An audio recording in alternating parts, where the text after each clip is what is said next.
All right, metalheads, welcome to another episode on the Metal Verbalizers podcast.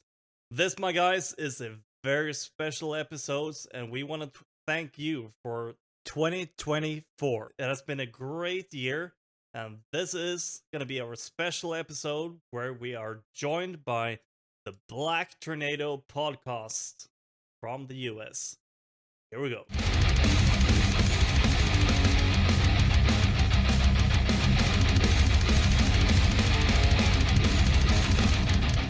All right, and welcome to the coolest show of the year. This is so much fun. We did it last year. We've decided that this is going to be a yearly thing.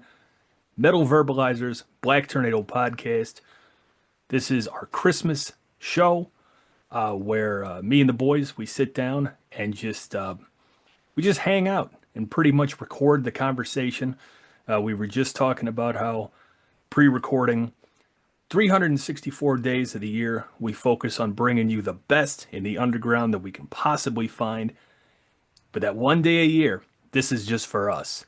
So you're welcome to hang out and listen to basically a year's worth of catching up. Yeah, I got the Verbalizers, man. What's up, boys? What's going on? It's all good. How about you, mate? How about you? I'm doing great, man. Like we said, pre-recording. Yeah. We wrapped up last year, and I immediately started looking forward to it. All the theme shows, all the episodes over this last year, and in the back of my head, like a little woodpecker, it's just cracking away, and it's going, Christmas is coming. And every month would pass. Hell yeah. And then I'm doing Grindtober, right? And that's Halloween. And the woodpecker it's hitting harder in my head. It's going, Christmas is coming. Christmas is coming. And I'm just like, yes, dude. Erik and Johan, let's go. And we just had so much fun last year. If you haven't listened to last year, you can find part 1 on the Metal Verbalizers YouTube page. You can find part 2, the Black Tornado podcast. We did not plan at all for that show to be as long as it was, and I regret nothing. We went for almost 4 hours. That was crazy. That was fucking insane. I've never done a show that long, but you know what? It helps when it's just so organic. We didn't plan anything. Yeah. We don't have anything planned today. None of it's planned. It's just a hangout. It's just we just press record and see what happens. Just see what happens, and it worked out. It was really cool, and I don't know. It did okay numbers, I guess. People messaged me later and were quoting specific parts of the show, so people were paying attention. That's even better. Right? Yeah, people were digging it, and I think because we don't have a format, we don't really have a theme per se, that we're just having fun. This is no different than you at home hanging out with your metalhead buddies, talking about metal. We all have kind of the same stuff to bring up. I hit some really cool shows this year. As far as Black Tornado, did some cool stuff, had some really, in my opinion, some really good shows. And we have some show and tell stuff going on. Yeah. And it'll just be a good time. This is again, we were talking pre-recording. We were planning to do another show, and I don't remember the hows and whys of like what we were planning, but it didn't happen. And so outside of that happens, you know, but outside of the occasional Instagram message, just to, you know, hey, how's it going, man? Hope everything's good on your side, blah, blah, blah. Outside of that, we have really not spoken in like a year. Right. Definitely so not like this. Not like this. So we have a shit ton of catching up to do. And so we're not doing music on this episode, but if you want to hang out, grab a drink with us. And this is just for the camera and YouTube. This is just Coca-Cola. I didn't open the top and pour anything else in there. Doesn't burn, you know. It's completely normal. Yeah. Shit. Shit. I was thinking about this on my drive home, and I was like, "What are we gonna start? You know, how are we gonna get the ball rolling?" But I thought, man, I've seen some great shows this year, and I'm sure you guys have probably seen some good shows yourself. Yeah, definitely. We have. What's one of your highlights of this year as far as live performance? For me, I guess it is Månegarm Open Air. Ewan's open air? Yeah, we have a local festival that is called Månegarm Open Air. Okay. Where we was actually invited by the main band. Really? Which was super exciting. And there we actually did our first in-person live show. Yeah. So we recorded together with one of the bands that were playing at the festival, on the festival. Now, is that a multiple day show or is that one day? 2 days. 2 days. It is a really cool festival because the first day, well, it is an extreme metal festival, but with a lot of like folk in it. And the first day is purely acoustic. Wow. So no distorted guitars or anything like that. Right. You might see an electric bass to get the like bass notes in, but otherwise it's just acoustic instruments. Don't get me started on how shitty acoustic basses are. Yeah. Månegarm is the main band. Trash. Okay. And we have become a little bit of friends with them, and they play both of the days. Okay. And the first day they do have an acoustic gig, even if it is a Viking-themed black metal band. Yeah. So the first day is purely acoustic, and they didn't even have a full-size drum kit. Really? No. Huh. Oh, that's cool. So it was a really cool festival. You said this is local to you? Yeah. It is nice. Over here in our hometown. Is that a yearly thing? Yeah. Nice. It is usually at the end of August. Okay. And it is very Viking themed, and they have it in an old industrial museum. Really? So the place that they have the festival is super cool as well. It is just a perfect place for a festival. Nice.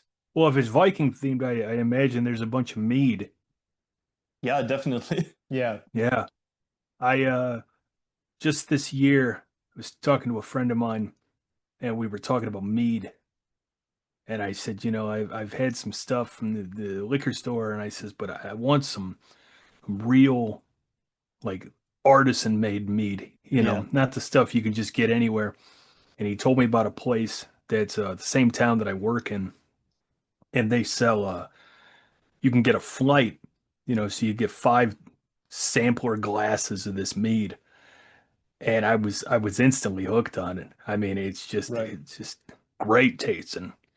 And so for a Viking festival like that, that's right where my mind goes, is like, you have great music and you probably have some pretty tasty mead. It was some good stuff. Yeah, we did. Well, mead. A lot of people compare mead to beer, but no, it's not the same at all. To a fortified wine. It's sort of like absolutely. It's sort of like the in between, so to speak. Yeah, almost. But it's closer to wine. Yeah, I would say so as well.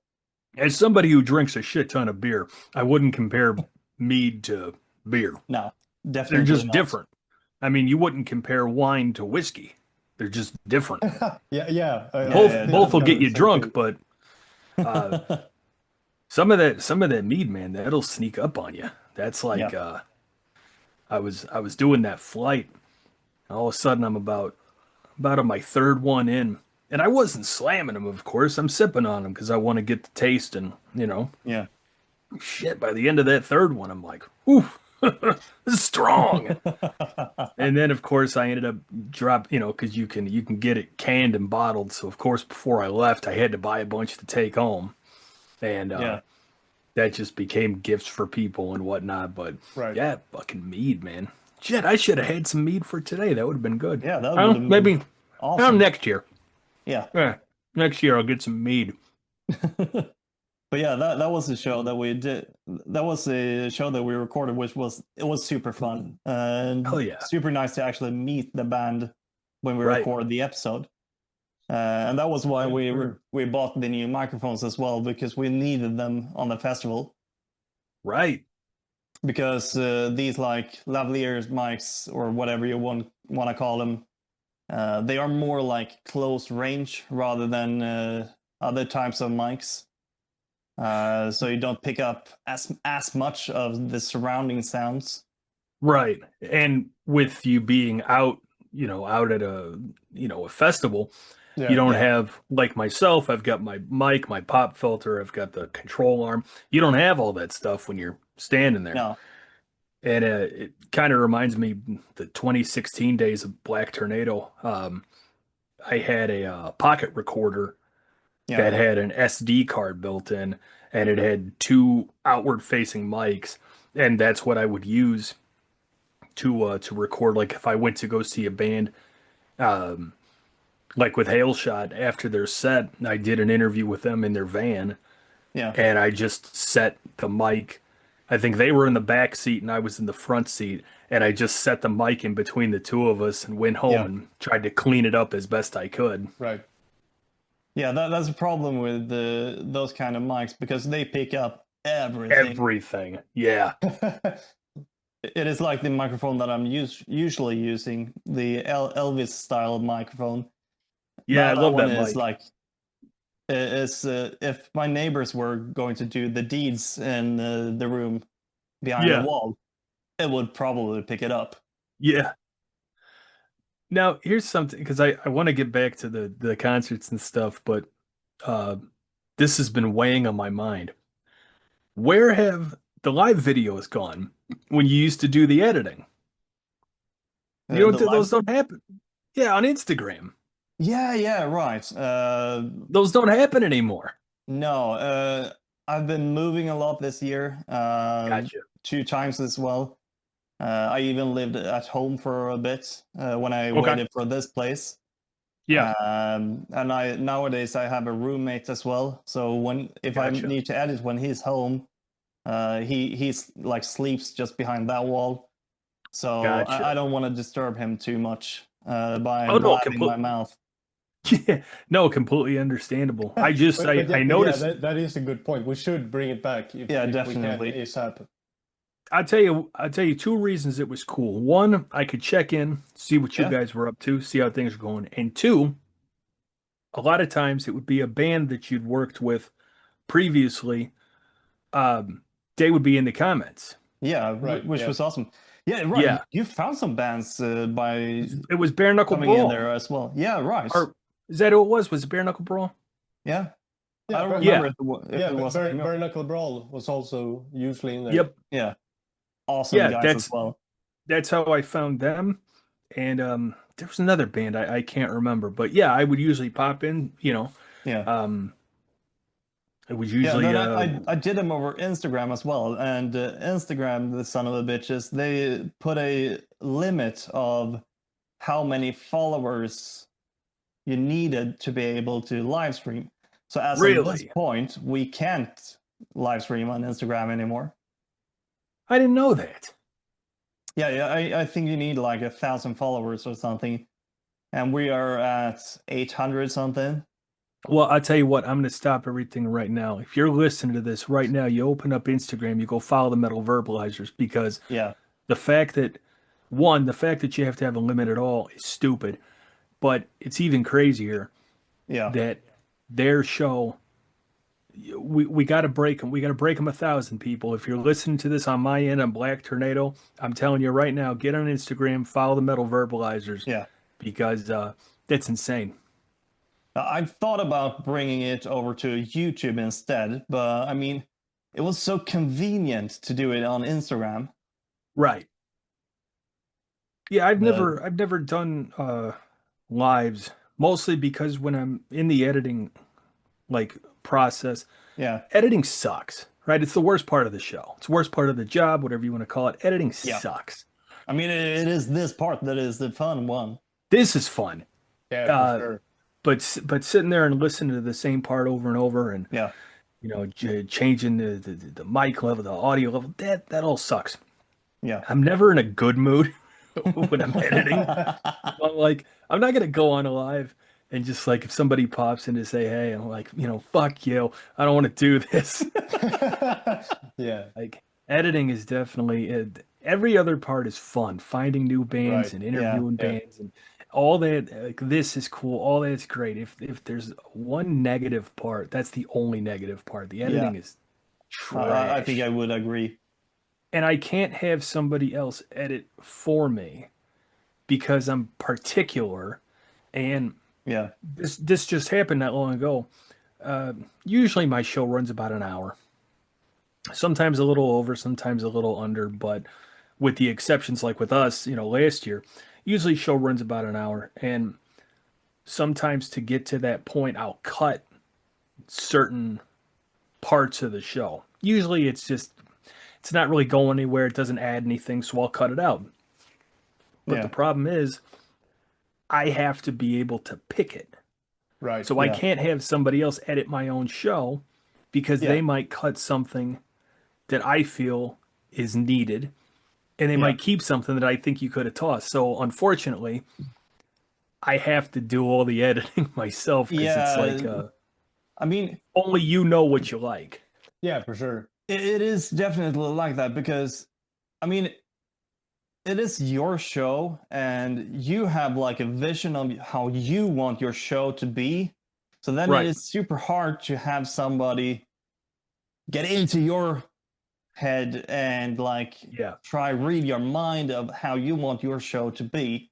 It's too specific. It's too, there's too many variables. What does this person think? I mean, even if the three of us sat down, let's say we just did a regular show, play some bands, have a band come on, whatever.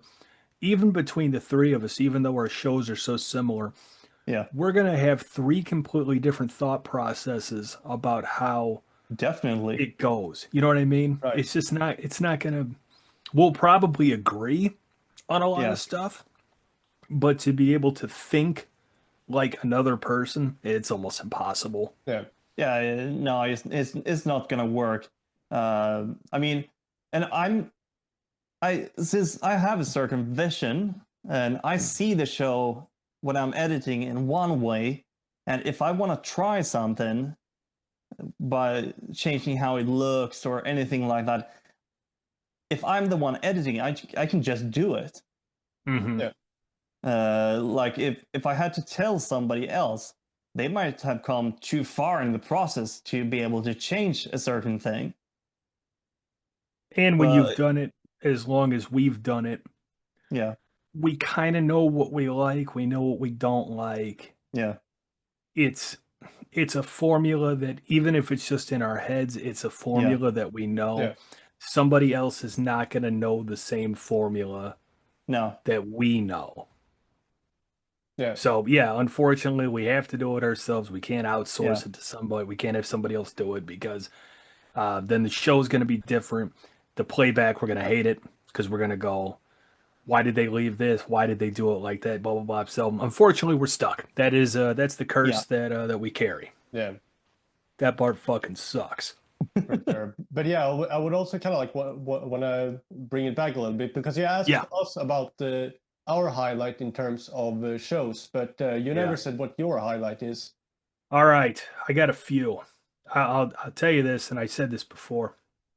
I've been to hundreds of shows, right? I've seen a large majority of what we would all consider our favorites, right? Right. I'll tell you this. I had a religious experience, or as close to as the religious experience as I can come to, and I'm going to say it's one of the greatest shows I've ever been to in my life. This is a few months back. I saw I Hate God with Crowbar, and I'm going to tell you this. Crowbar was a religious experience. Right. My whole body was vibrating. I mean, absolutely the loudest show, only second to Motorhead. Fucking hell. Loudest show of my life. And I didn't have a great spot. It was a sold out show at a small place. So I'm like jammed in the back. But it was just if Crowbar ever makes it to your neck of the woods, do not skip that show. We're gonna make sure you're there. Yeah, if they ever make it that way. And then more recently, this was just like a month or two ago. I saw this is a stacked lineup. Corrosion of Conformity, Alice Cooper, and Judas Priest. Jesus Christ. And Coop I've seen throughout my life probably, I don't know, probably like 7 or 8 times. For a long time, Alice Cooper used to play a lesser known venue not far from me. When I mean not far, I mean like 15 minutes away, essentially my backyard. Right. So I never missed Coop. How are you going to miss Alice Cooper when he's playing 15 minutes from your house? Yeah, no, you're not You going to do don't. that. Well, And we've actually never seen Cooper. oh man, he's not only can he absolutely still sing, the stage show is just so much fun. It's so entertaining to watch his live show. And Priest, I haven't seen Priest since 2004. So to see him again in 2025 with all that time passed, but Halford can still hit the high notes, can still book it from left side of the stage, right side of the stage. That's crazy. Right. Well, He's and I had getting old. He must be he's been closing in old. on 80 He's up right now. Yeah, But he's like past 70 at least. Yeah, definitely. Yeah, definitely. Yeah. Well, I'll say this because I had this conversation with somebody. The reason, and Alice Cooper, he's no spring chicken either. They're both up there. Coop might actually be older than Halford. I don't know. I'll have to look it up. I actually don't know. But yeah, I'll have to look it up. But crazy. my point is, and this is what I was telling somebody, the reason that these guys can still, do what they're doing is for the last like 30 plus years, they all gave up all the bad vices. No smoking, no drinking, no junk food, none of that. And they've been living healthy lives for, at least like 30 years. Yeah. That was the craziest. There is an old like video chat or a video message that Rob Halford sent it to Lemmy when it was Lemmy's birthday. Oh, okay. Where Lemmy asked Halford how he keeps up his good old pipes. Yeah. And then he said just that. I don't smoke. I don't really drink. And I have an occasional cup of tea sometimes. Rob Halford is 74 years old. Okay, right. And then again, Lemmy did pretty much. Oh shit! Get this. Things, yeah. and Alice Cooper is 77 years old. Right. Damn. And both of these guys are running around, belting out every lyric. That is impressive. It's crazy impressive. And and I don't mean to speak ill of the dead. Ozzy wasn't doing that shit, right? Right. Ozzy wasn't pulling that off. I mean, the guy could sing great up until he died. But when he would get up on stage, even not at the very end, because I'm sure you guys watched the back to the beginning. Yeah. The final Black Sabbath performance. Yeah, we saw bits of it at least. We didn't really see it in full. Yeah. I think I saw the Slayer show and then the Ozzy and Black Sabbath part of it. I ended up I watched it all. Mouse part? Yeah. I watched it all on YouTube the day after somebody had uploaded all of the parts, but it as cool as it was kind of sad, man. Like Ozzy's definitely in the big cool throne, but he's just like, you could tell he was there, mentally he was there, he was into it, but physically, you could see several times that he tried to like stand up, but as far as I know, he was actually strapped to the chair just so that he wouldn't fall out of it. Could you imagine the pandemonium that would have happened if his old ass would have fallen out of that seat? I mean, go back and when he's doing the Ozzy stuff and when Zakk Wylde is on stage with him, look how many times Zakk looks over at him while he's playing. Yeah. He's checking on him. Yeah. He's checking him to make sure he's okay. Right. And, and then when he passed and everything, everybody's everybody's talking about this one, that one, the other one. And my first thought was, I wonder how Zach Wilde's holding up because that was like his Yeah, best friend. definitely. That they were friends for years. Yeah, completely completely down with each other and Yeah, they then didn't. Zach Do I oh remember god. wrong if they became like friends back in the late 80s or something like that? Well, so Zach auditioned for Oz. Um I'm trying to think I'm trying to remember the time frame between Randy Rhoads passing Yeah, and Zach joining because I think I think there was it was like Jake one or two was it guitarists in was it between there. Jakey yeah, was it Jakey Lee Yeah, came in between the two. It's really yeah, hard to remember. Um, but I mean, regardless, once he found Zach, I think Zach brought a certain energy to Ozzy yeah, that, like similar with Randy Rhoads, there was just an energy Right. between the two of them. And no, I think the show was really cool. That's one of those things like if money was no object, like I would have got a ticket and flew my ass to England, but I don't have the 10 grand to make that happen. yeah. I mean, this might have been this decade's version or like similarity to Live Aid or something in like Yeah, how like large it was. Woodstock. Yeah. Right. Yeah, that's like the metalheads Woodstock, man. Yeah, And they Yeah, yeah, I really can had see that. they really had some great bands. You guys you said you didn't see the whole thing, but I'll tell you when Lamb of God when they did Children of the Grave, yeah. it was like the first time hearing Randy do clean vocals, All right. and I thought he nailed it.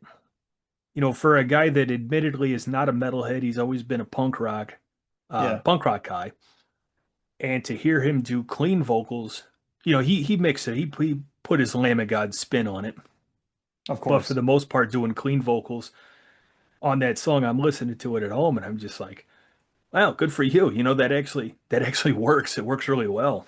Yeah, Yeah, show wise, another well, since we're both underground, shows, makes sense to bring this one up. Back in 2016, the first band that I ever interviewed was a metal band out of Indiana, same state I'm from, called Hail Shot.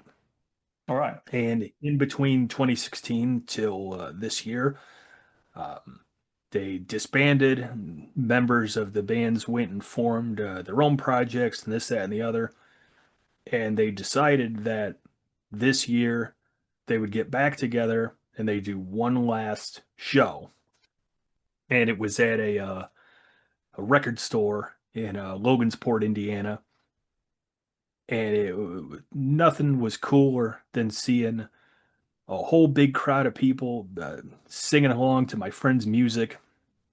And it was just, as far as Indiana underground metal goes, that was a night that you just didn't want to miss. Yeah, Again, going back to 2016, that was the first band that I interviewed. And so to be there for that show, these guys have been friends of mine for, basically 10 years now.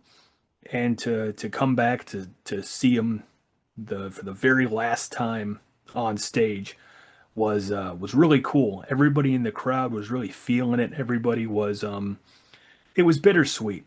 We were all enjoying the show. We were all hanging out.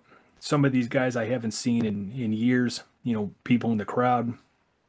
And then when the lights dropped and they were getting off stage, you're just like, as cool as this was, like, I'm never seeing Hail Shot live again. Now it's over.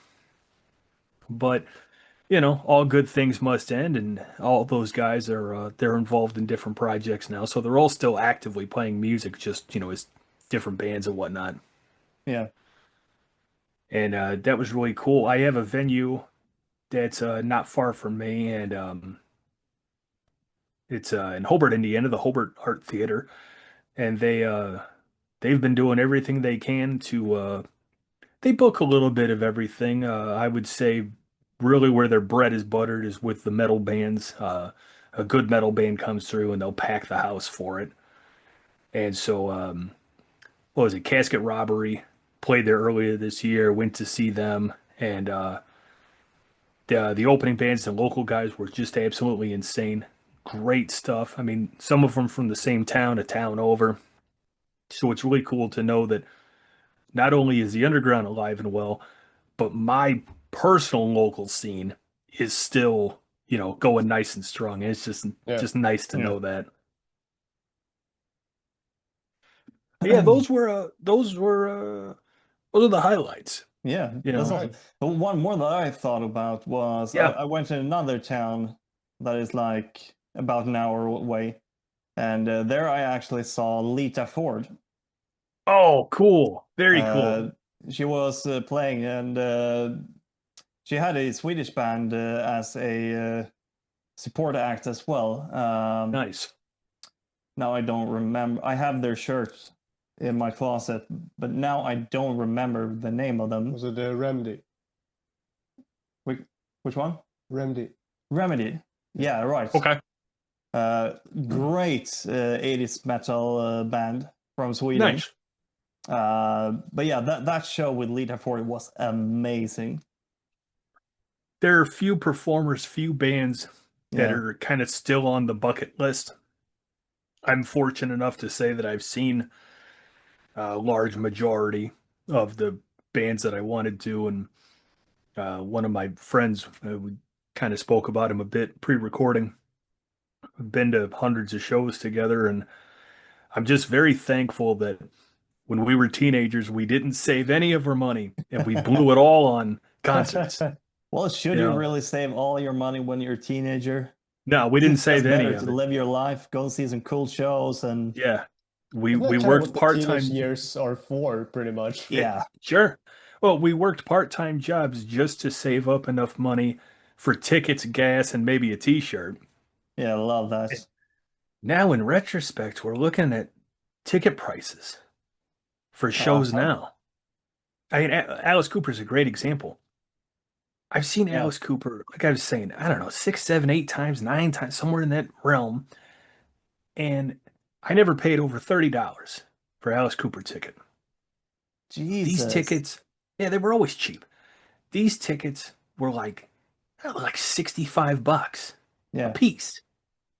And same thing with, we talked about this last year. One of the biggest shows that I'd ever seen was Motorhead, Dio, and Iron Maiden. Yeah. That's a crazy lineup. What's even crazier is that the ticket cost me like 25 bucks. That is what nothing. you pay for underground tickets nowadays. That's what I'm saying. Yeah, but the thing is, like, I even went to a show in like a basement venue that cost like 15 bucks. Right. And that's what's cool with being into underground metal as well, It's definitely a bonus. Definitely cheaper tickets, cheaper merch. Yeah.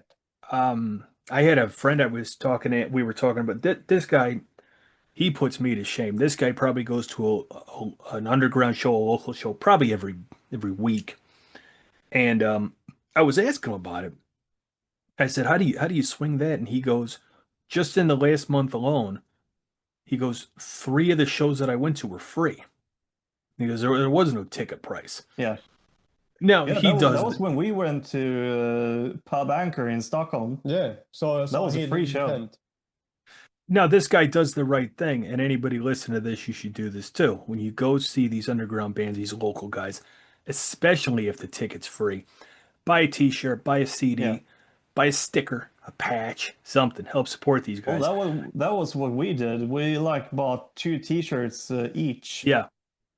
I mean, the ticket prices were free, so I mean, then we might as well buy some T-shirts as well. Absolutely, and that's what really helps these guys out. I mean, bands like Judas Priest selling a T-shirt for $50. Okay, Judas Priest, they don't need your money. Yeah, I'm sure they appreciate you buying a T-shirt, but it doesn't. It's a drop in the bucket to them. Right, probably. Now, if you go see a band that maybe they do 4 or 5 mini tours throughout the year. And I mean mini, like they play 4 or 5 stops. Yeah. They're all jammed in the van. You know what I mean? These are the guys that when you buy their t-shirt, you're really supporting them. That's gas in their tank. That's food in their stomach. That's, beers in their hand. Like, you're helping to support these bands. And I've said this before. Now I'm at the point where Black Tornado's just getting ready to wrap up the second year.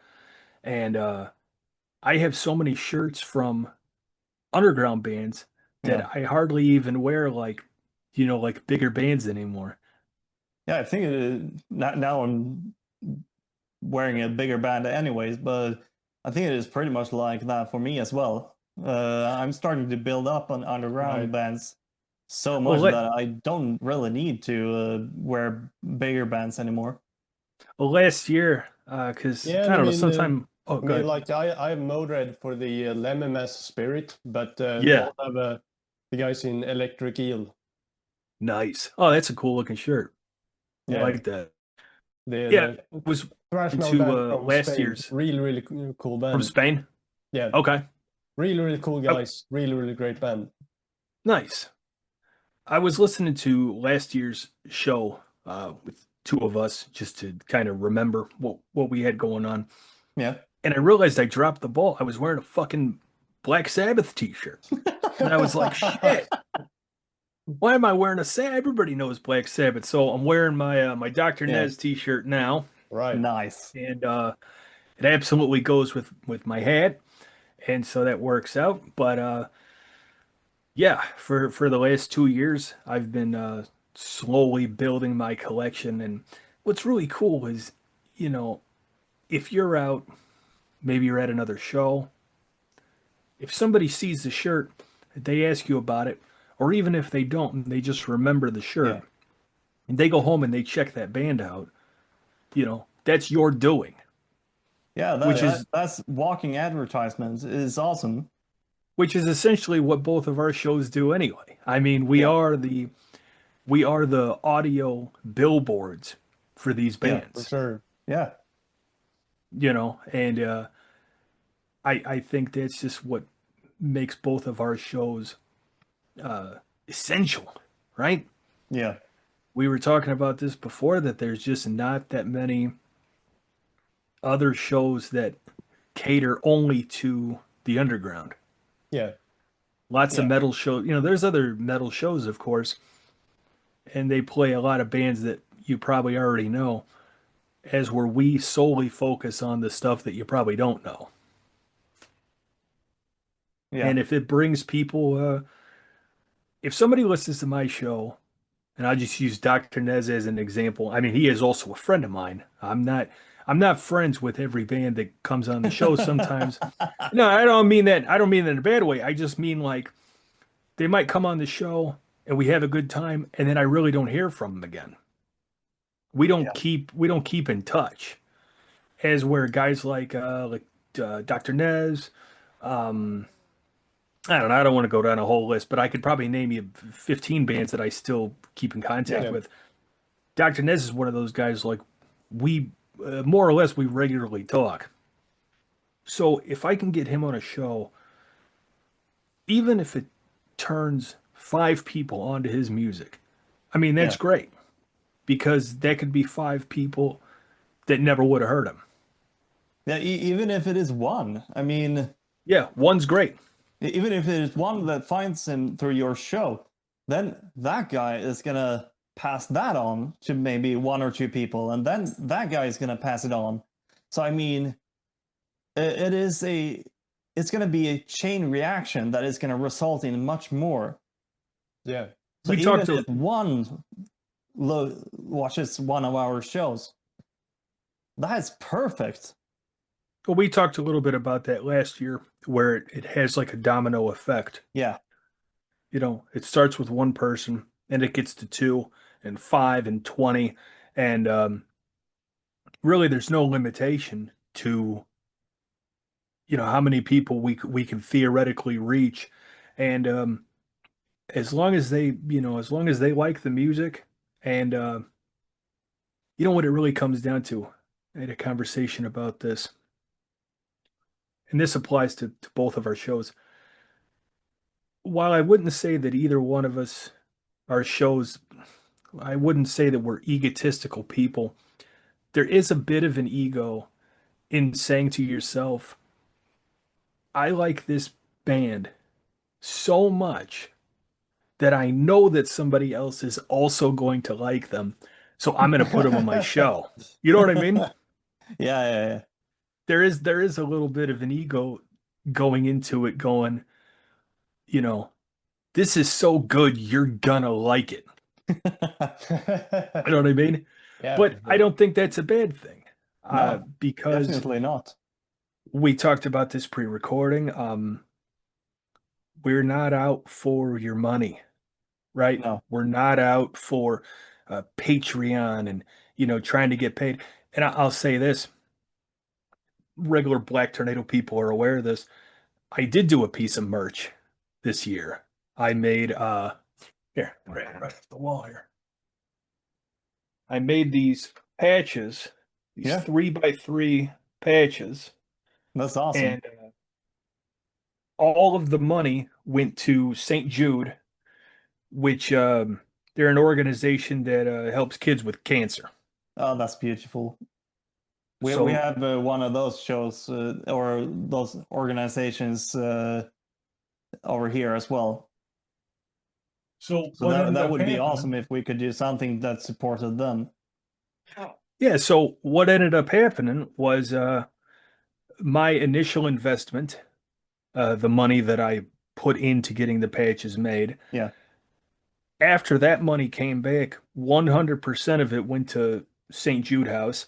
And a quick shout out to Ken over at Zombie Art Gentleman. Ken is my patch guy. That's who made those patches. He's done a lot of patches for me. This guy's so awesome. Once he found out what the patches were for, he gave me his price. So what he actually sells them for, or what he makes them for. Yeah. And then he made extra patches. Oh, so instead of them being awesome. They were supposed to be limited to 20. Yeah. I think he made an extra 5 or 10 patches. So instead of just being able to raise the initial amount, I thought we were actually able to raise more because there were more patches to sell. Oh, that's awesome. It was so cool. And on the Instagram, I posted the first big batch of money that got sent. I posted the receipt to St. Jude. And they sent me this nice email back after the money went through. I think I posted that too on like my story or something. And it was so that, actually. It was so cool to get a bunch of people that are cool enough to tune into my show, but knowing that the money, like I didn't see a cent of that. The only money I saw was my initial investment, what I paid Ken to make the patches.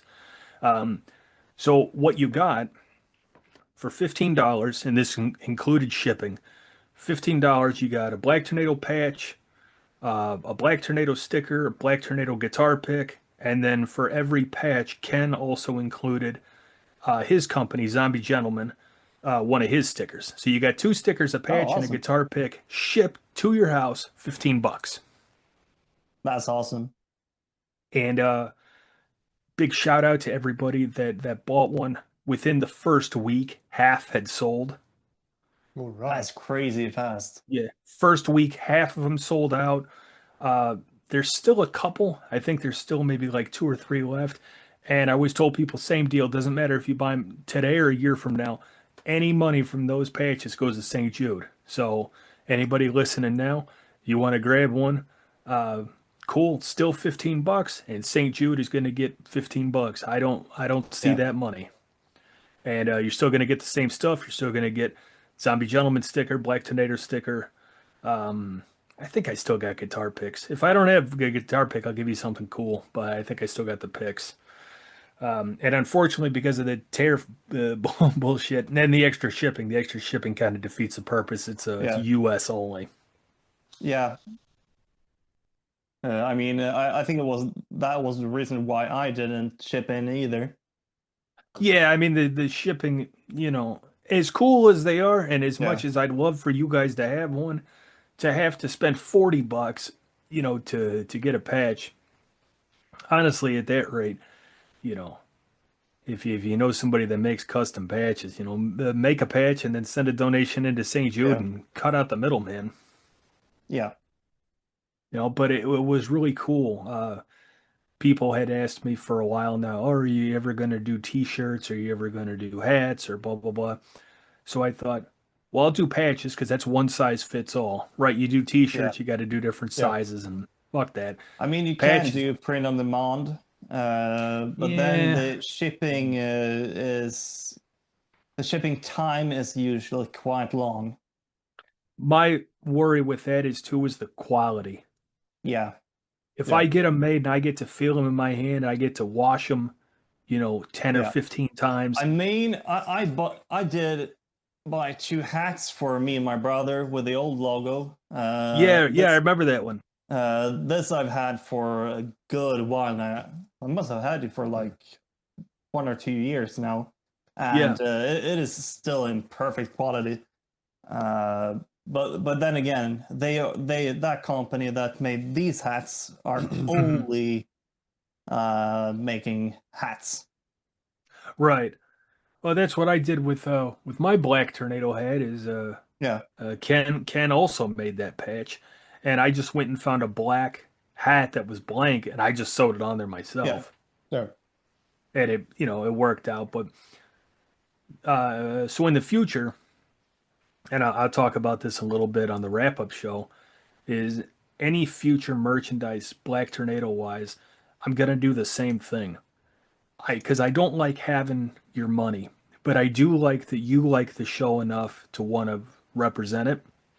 So let's just say, for example, I do T-shirts. If I do T-shirts, all the money is going to go to another charity. It'll go to a food pantry. It'll go to a homeless shelter. I don't know. It's going to go somewhere other than my pocket because I don't want the money.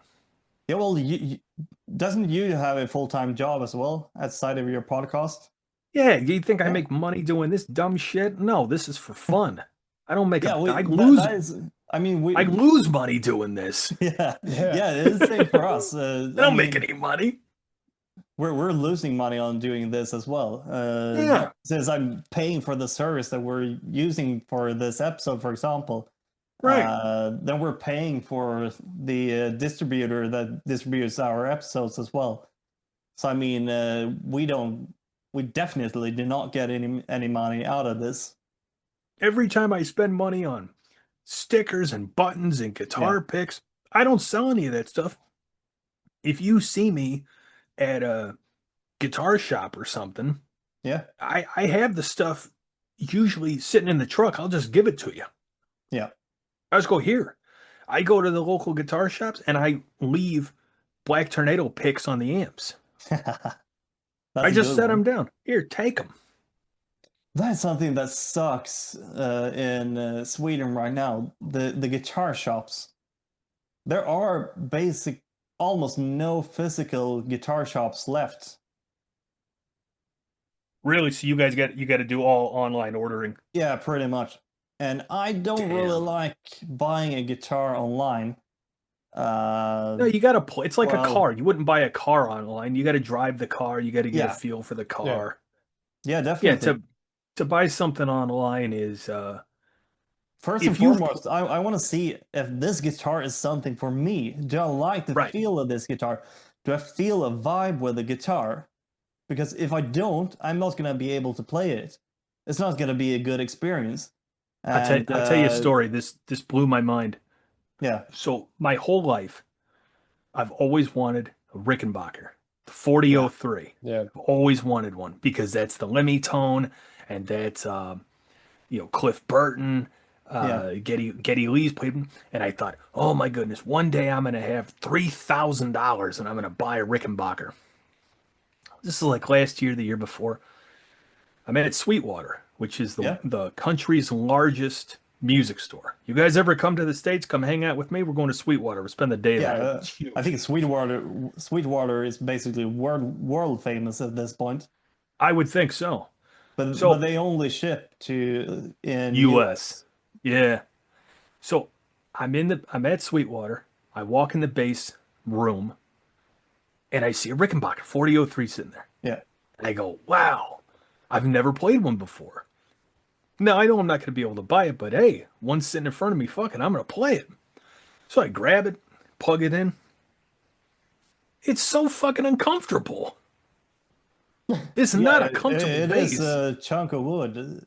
It's not comfortable. It's just the body contour and the way the pickups are. I just, don't get me wrong. It has that Rickenbacker tone. I plugged it into an orange amp and it gets pretty nasty. But we're talking about a $3,000 bass. I would rather buy a $1,900 to $2,000 Fender, like a Fender P bass. Yeah, and switch the pickups. And that plays so much smoother. To me, it's all preference, right? Everything is preference. Yeah.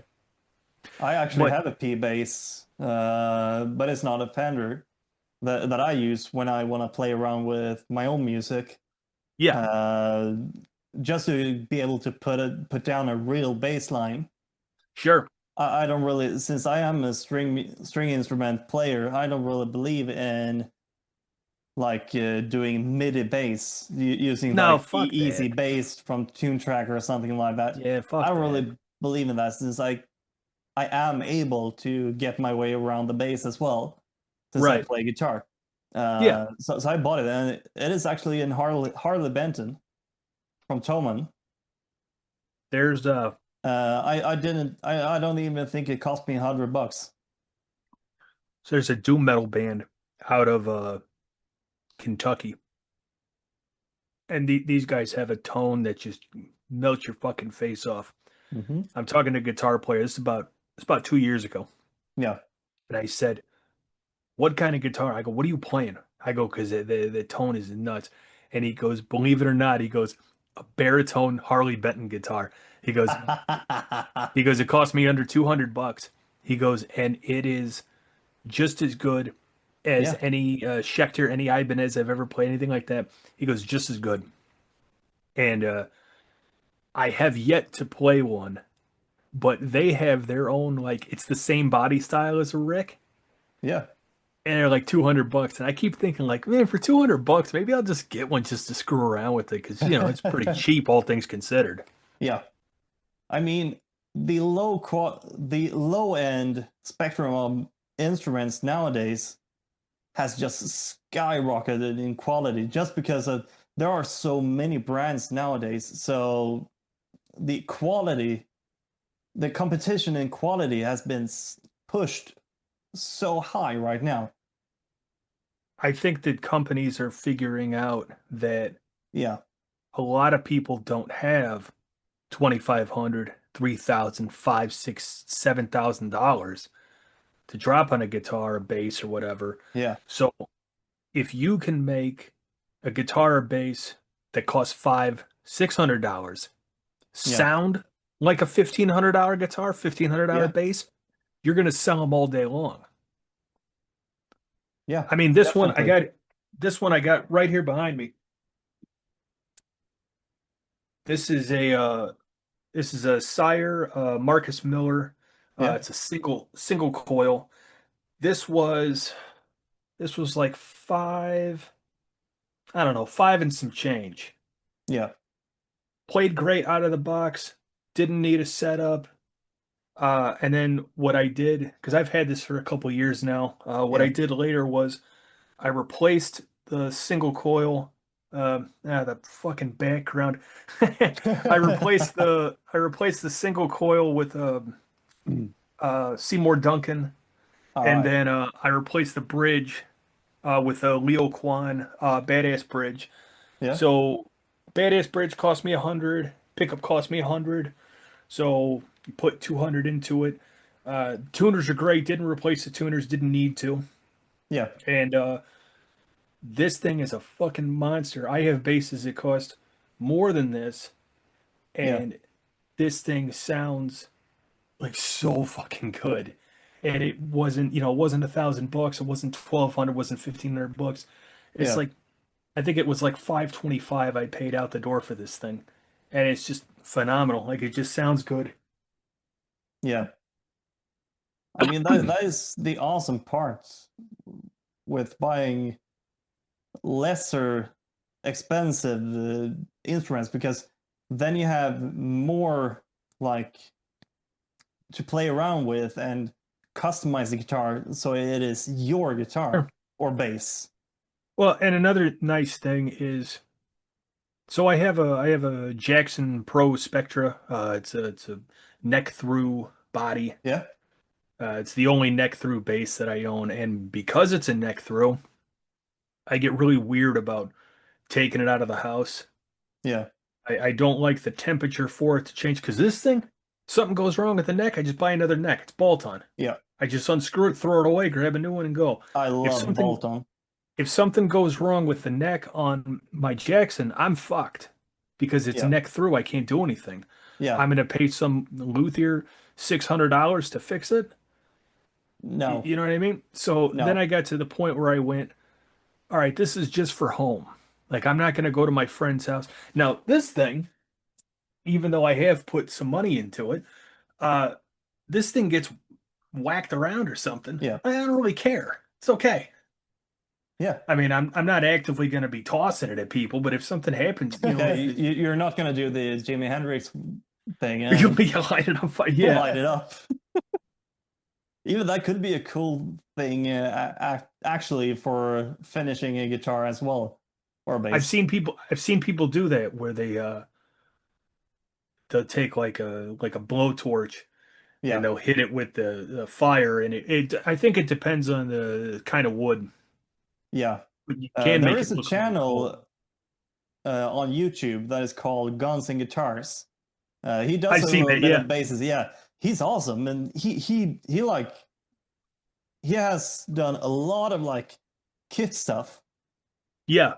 He buys in kit guitars and kit basses and stuff and modify the hell out of them. Which is the like way he thinks about how he is going to customize everything is just amazing, I think. Yeah. Yeah, you know, I think that you know, like you were saying earlier, when you save money on the guitar, you can do some modifications to it. Yeah. Like you said, kind of make it your own. If you want to change the pickups, if you want to change the tuners, the bridge, whatever you want. Yeah. I've got stuff too that I've just never changed anything on. Yeah. And for example, I love locking tuners. I think it is super convenient.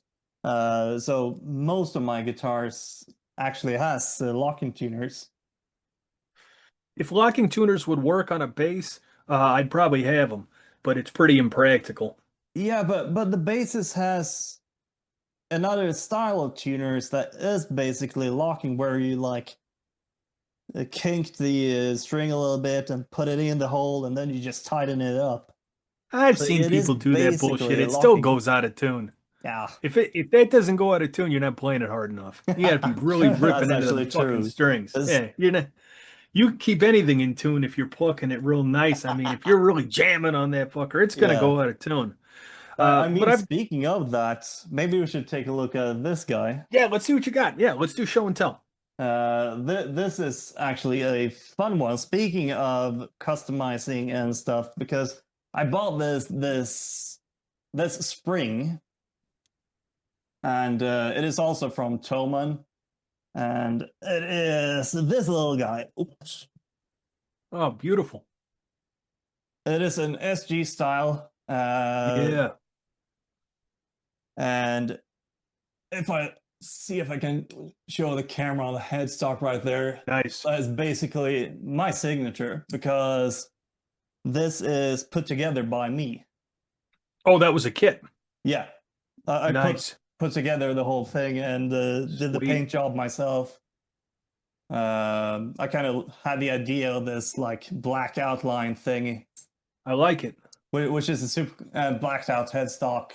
Yeah. With a white back on the headstock. That's cool. Yeah. I kept the neck clean just because I like the feel. Yeah. That makes sense. the neck is basically almost satin. So Okay. it is the pores are they have basically only done a pore fill of the neck. Okay. It's guitarically, not basically. Okay. Funny guy. Love Yeah, it. but it's actually all of the electronics and stuff so far is stock. Okay. And I've just played it and had fun with it. How do you like the pickups? Uh, hmm. I Maybe in the mean, future upgrade. I would much rather have a Seymour Duncan 59 in them, like a Pearly Yeah. Gates or something. But I mean, they do the job for me sitting in this room and playing around. Sure. But if I would use this guy for something more serious, I would probably put some better pickups in them. Well, that's the Maybe good some thing CTS about pots or pickups. something. Well, that's the good thing about pickups, though, is you got the guitar already. Yeah, You could drop pickups in a year from now. yeah, exactly. And this is also like this was basically $100. That's cool. So and then I bought some spray paint and stuff and just uh, got ham on it. It's actually the original tuners as well. I haven't switched them out yet. Oh, okay. And I mean, yeah, it is a 3x3 Gibson style headstock, so the good old G string is gonna go out to tune. Yeah, right. Especially But- when you do those blues licks. But see, that's what's cool about having the guitar already finished is, Yeah, say a year from now, you say, okay, now I'm going to put some Grover locking tuners on. yeah, Okay, that'll cost you 100. Then a year later, you go, all right, now I'm going to replace the pickups. You don't have to do everything. This one, I had this guy for a year before yeah, I decided to do any adjustments to it. yeah. I played it stock, and then as I was playing it pretty much every day, I started to notice, the sustain isn't as good as it could be. So I thought, how do you fix the sustain? Better bridge. Yeah. You That's know something what? that I would probably do in this guy as well. Right. But I mean, it does the job for home with use. Oh, sure. And I once mean, again, and if this, I want to take it out, it is a bolt-on, so it's not a yeah, glue-in. So if it happens anything to the neck or body, it's super cheap to just fix it right away. yeah, that is definitely a perk of Yeah. bolt-ons. Yeah. Then Is again, I had to do some like my own tools, like sure. a notch straight edge. I just Yeah. bought a ruler and used a Dremel to put some notches in it. And it Okay. was perfect to make sure that the neck is straight, so I could level the frets and all of that good stuff. Yeah. But Yeah, I basically made my own tools for it. that's cool. But see, and that's what makes it like you're gonna have that guitar forever because you put Yeah, so much exactly. time and effort into It it. is my guitar, which is super cool. I Yeah. actually think I have the leveling beam as well here. Nice. No, it is not in this box, unfortunately. But I basically just bought a leveling beam. That one is perfectly straight. You put some Yeah. fine grit sandpaper on it, and then you just do it. Hell yeah. I think it's cool when you Because can buying customize. those Oh, sort yeah. of tools that are made for this purpose is super expensive. Yeah, there's some really expensive luthier tools that Yeah. you can get the same tool just without the certain branding on it. Yeah, And have some imagination and you can just sure. you can get by with a lot cheaper. Oh yeah. Just like with that guitar, you've put time and effort into it, and now you're at a point where you'll never get rid of it. Even if you buy another guitar and Fuck maybe no. you like the new guitar better, that one you're gonna keep, forever. Definitely. I am a little bit of a hoarder when it comes to guitars. I still have my good old number one. Really? It is in another room, but it is this like wooden colored nylon string, and I've had it for like almost 20 years right now. Man, I wish I still had my first Yeah, bass. It was an Ibanez. It was an entry model yeah, Ibanez. It was probably $200 or something, and it wasn't the greatest thing on earth, but I had it for a long time, yeah. and I don't have it anymore. And now I've kind of I don't know. I haven't bought a new bass in a while. It doesn't mean I'm not always looking, but Same here. I bought a Laney head. That was Yeah, the last kind of big purchase. The head that I had before, it didn't have any character. yeah. It it would make sound, but it was so just like if it was ice cream, it would be vanilla. It's Yeah. ice cream, but it's not anything particular. But I had that for probably I don't know 4 years or so. Yeah. And the Laney, the Dibeth head, I saw that Sweetwater had an open box deal, so it was like $200 off. That's And perfect. it had no flaws, no damage to it whatsoever. So I says, "Hey, you want to sell it to me for $200 off? I'm in," and bought it, Yeah. and that's what I use now. But I get what you're saying. Having stuff that you make your own. I've got this one here. This is what I did. This one's in C standard, so this is all like the Kingdom Assault stuff was all done on this Yeah. base. Um, and this is just it's nothing special. It's a Schecter Ullman. Awesome. That fucking camera's gonna drive me nuts. But it's so annoying to try to show stuff. Yeah. But what's cool is I don't know if you'll be able to make that out. So all Oh, like the bands that have sent me stickers since Black Right. Tornado, I've oh, all that's been awesome. yeah, like all been putting them on the back. And so now it's so unique to me because like I have all these bands that have all, helped me help the show grow Yeah. that I could just never sell it. Even Zombie Gentleman, the guy I was talking about with the patches, I have one of his stickers up here. And I couldn't get I mean it's not worth anything anymore. It's not an expensive base to begin with. And this is where I don't know if you can fucking camera. And put Yeah, your see, hand I thought behind this it. Might work better. oh my hand behind it. Yeah. Oh yeah, no There you go. shit. Do you see this huge like chunk of wood that's missing? If you can in fact make Oh, that there it out. is. Yeah, it's a huge chunk of wood that's missing. It's where like drunkenly like my stand was behind me Yeah. and I was fucking hammered and I slammed it down thinking it was gonna just fall inside the stand.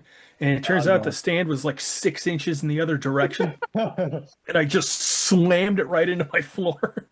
Like this huge piece came off the back. And then I was like, all right, this is cool because now I really know I can't sell it Yeah. because it's fucking damaged. And but it's the only base that I have in C standard, so I just I can't get rid of it now. Yeah. And for the stuff with Amanda, like the sound, like everything we've done up until this point, it's all been on this base. So Yeah. it just kind of made sense just to kind of, hang on to this one. And even if I get something else set up in C standard, which I'm sure in the future I will, so just so I have variation. Uh, Especially with like the band stickers and stuff, people have been so nice to Yeah. send them to me. Honestly, I don't think I've paid for a single one. I think those were all gifts. That's awesome.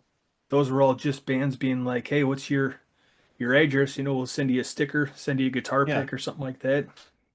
I mean, And then that of is course something I that I've mentioned a lot send mine right back. since Yeah, we started this show. I am just so thankful and blown away by the generosity of the bands that we have been talking to.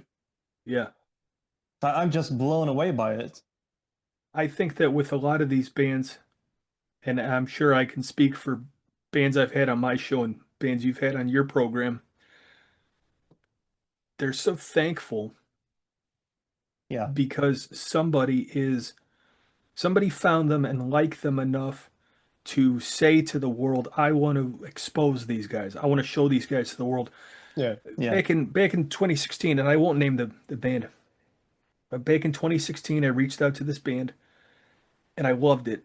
And I said, I have got to have you guys on the show, blah, blah, blah, blah, blah, blah, blah.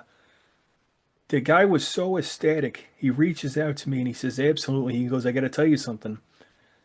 I was like days away from just quitting music.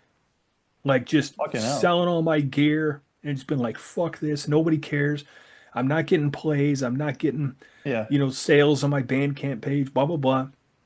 He's like, and then you reached out to me from out of nowhere, somehow found my music and said how much you enjoyed it. Yeah. And now to this day, they're still not as active as they should be, in my opinion, but they are still active. Right.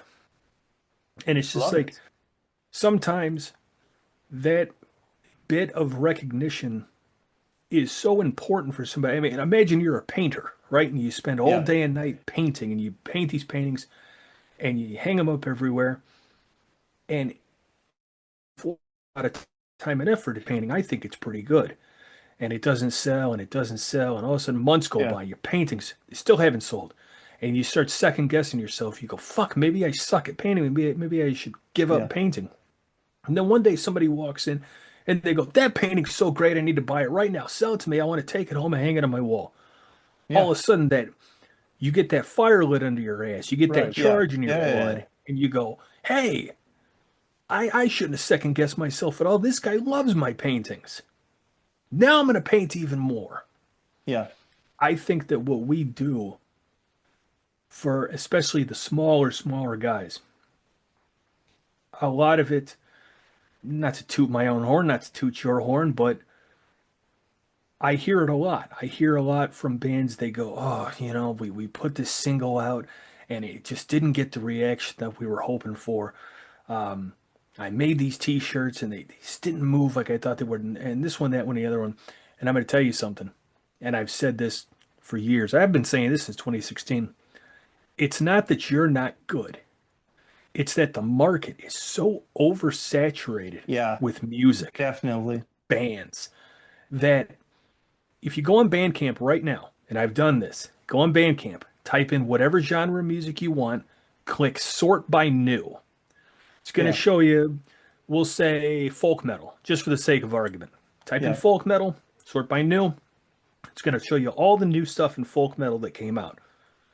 Go back a week later and do it again. Mm-hmm. Folk metal, sort by new. All new stuff. Yeah. Because a whole week. Like 2,000 new wrestles. Right. It is crazy. There's so much going on that even though you are talented, even though you are good, it's very easy to get overlooked. Yeah. And let's not act stupid here. People have such fucking short attention spans. Definitely. Don't they? I mean, you guys know this. Your guys' program is relatively short. Yeah. And it's smart, though. Like, I always say my show's too fucking long. Your show is like the perfect... We always had that quite informative approach. It has changed a little bit since we started doing the interviews. And our episodes has been becoming longer. Yeah. Because it is more natural as we're doing our episodes right now. Yeah, but I think they're still like around 20 minutes or so. It is usually between 20 minutes and 40 minutes. Okay. Well, I mean, for you guys, 40 minutes, that's huge, because I remember a lot of your shows were, in the 20-minute. Yeah, that is relatively. Yeah, but back in season like 1, 2, and 3, it was like around 15 minutes. Between 10 and 15 minutes. Well, because I think I made the joke last year that for every one of my episodes, you can listen to 3 Metal Verbalizers shows. You know? But that's cool, though. Like, I don't because we have changed our podcast a lot this year. Well, you guys have done a lot more interviews. I mean, so have I. I got to the point where we only do interviews nowadays. We have sort of retired our like story-based episodes where we tell a story about a band.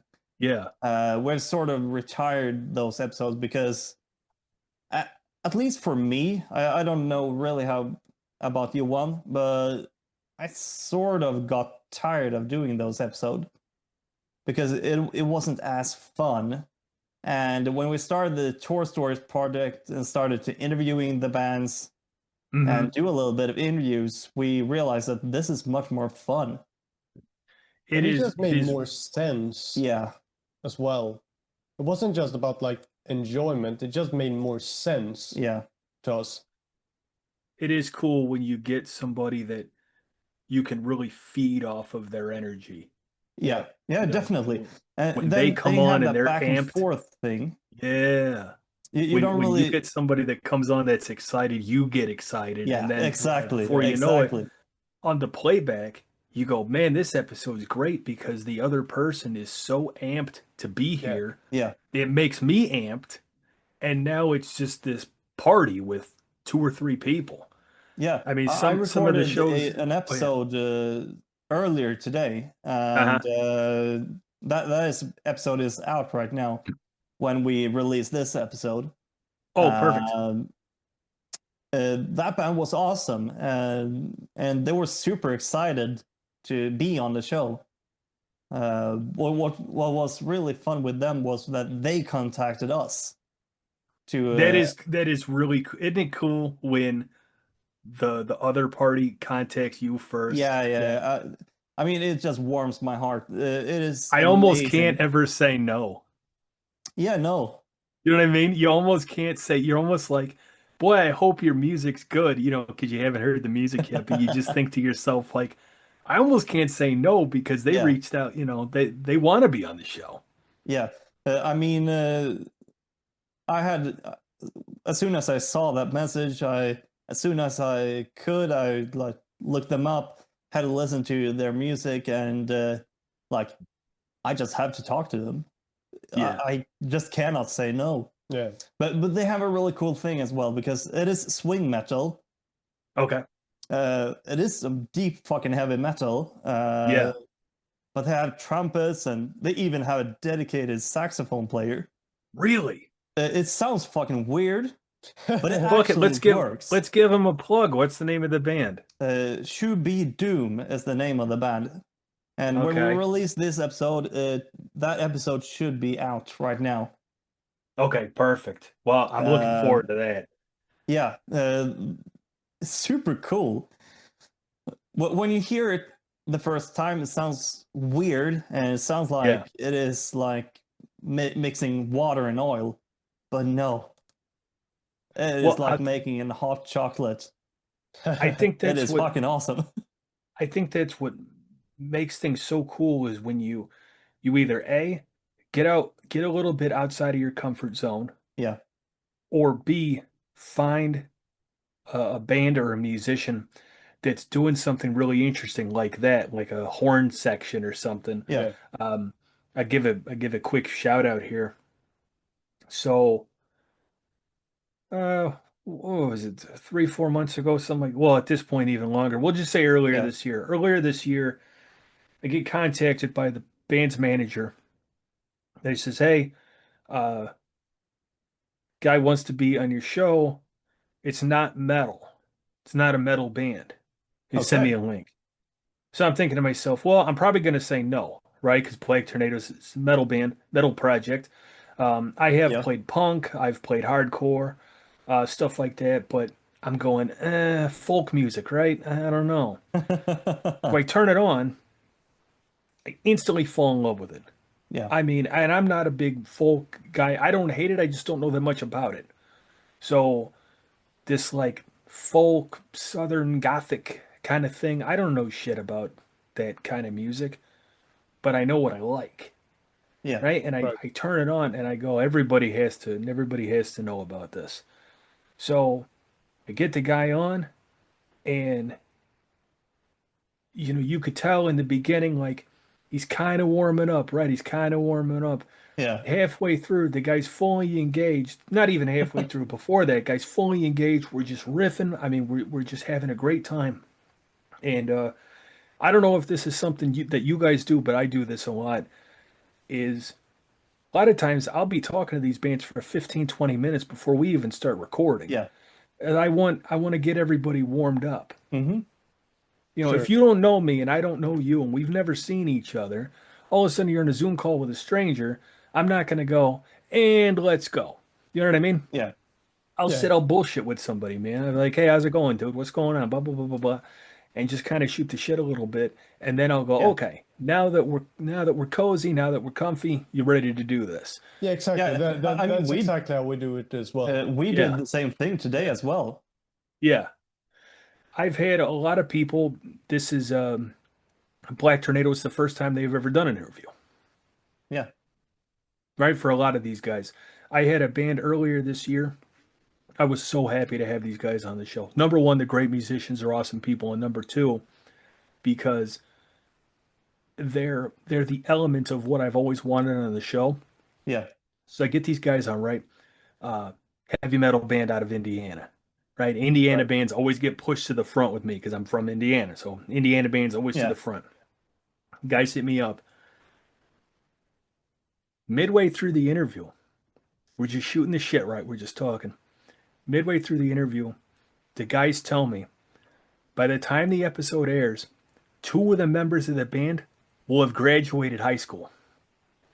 I had the garage band high school kid, you know, the younger cats. Yeah. Right. Not guys our fucking age, younger kids.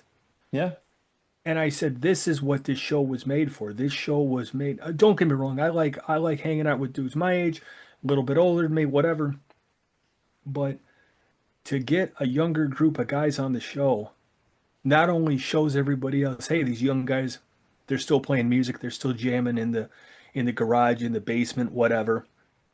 But that I will support you. As I've always said the same thing. As long as the riffs are good, I'm happy. Yeah. I don't care. You could be black, white, fucking Chinese. I don't give a shit. If the riffs are tight, I'm in. Yeah. I mean, I don't that's care about anything how we else. think as well. It is, if the music is good and you really want to go for it, go for it. Totally. And if you want to be, if we think we like what you do and you want to be on the show, reach out to us. It might even be that we reach out to you. I have heard some stuff before and told people like, fuck, dude, I got to have you on the show. You know, like some stuff is so good. I go, fuck, I got to try and get these guys on the show. Yeah. Without naming names, because we don't want to be rude. No, of course. We don't want to be rude. Without naming names. Yeah, Have but, you ever... but that feeling is relatable for sure. Right? All right. Without naming names, because we don't want to be rude. Have you done a show and the other person, the interviewer, you had one that just fucking just fell flat? Yes and no. Yeah. I would say. I would say that I've enjoyed pretty much every single episode I've done, but some of them has been a lot harder. And it's very hard to not say anything stupid, but you can say whatever you want, just don't name the band. Yeah, I mean, the best ways to put it is that some episodes are easier to, or some bands are easier to interview than others. Well, yeah, I mean that's more or less what I'm getting at. I've had people on, just like you guys when we did a fucking 4-hour show. That's crazy. I've had people on where I'm like, I could do this for the rest of the evening. You're just riffing off each other. Yeah. The content is good. You have a lot to say. And then I've had other ones where it's like, I'm thinking of one in particular, and I won't say who, but I'm thinking of one in particular. And it was like pulling fucking teeth the whole time. Right. Answering questions. I've had one of those. I think there's one actually that I'm thinking about as well, where I really, really had to think about how am I gonna like continue this episode in a good way, where the content is good, and what am I gonna ask next really to have some sort of length to the episode. I think the problem is, and I don't mean to, and this is why we're not doing names, because I don't want to single anybody out. And I do understand that I guess if you're not mentally like ready to do an interview, I mean, I usually tell people weeks in advance, hey, I want to have you on the show. How does, and usually it's like 2 weeks away, gives you kind of time to mentally prepare or whatever. But I'll give you a quick, and this is just an example. But if you were to say to me, hey, go ahead and ask me. Just ask me like, all right, tell me about your favorite guitar. Yeah. Right. And then so you, instead of like the answer that you gave about your guitar and you put the work into it and you built it, somebody just goes, all right, so it's you guys, and you go, tell me about your guitar. It's a Gibson. Yeah, then that's it. Exactly what I. Then they don't say that. And then you go, oh, I heard the new single. You got a new album coming out. How's that going? It's good. You're like, fuck, dude. Can you give me something?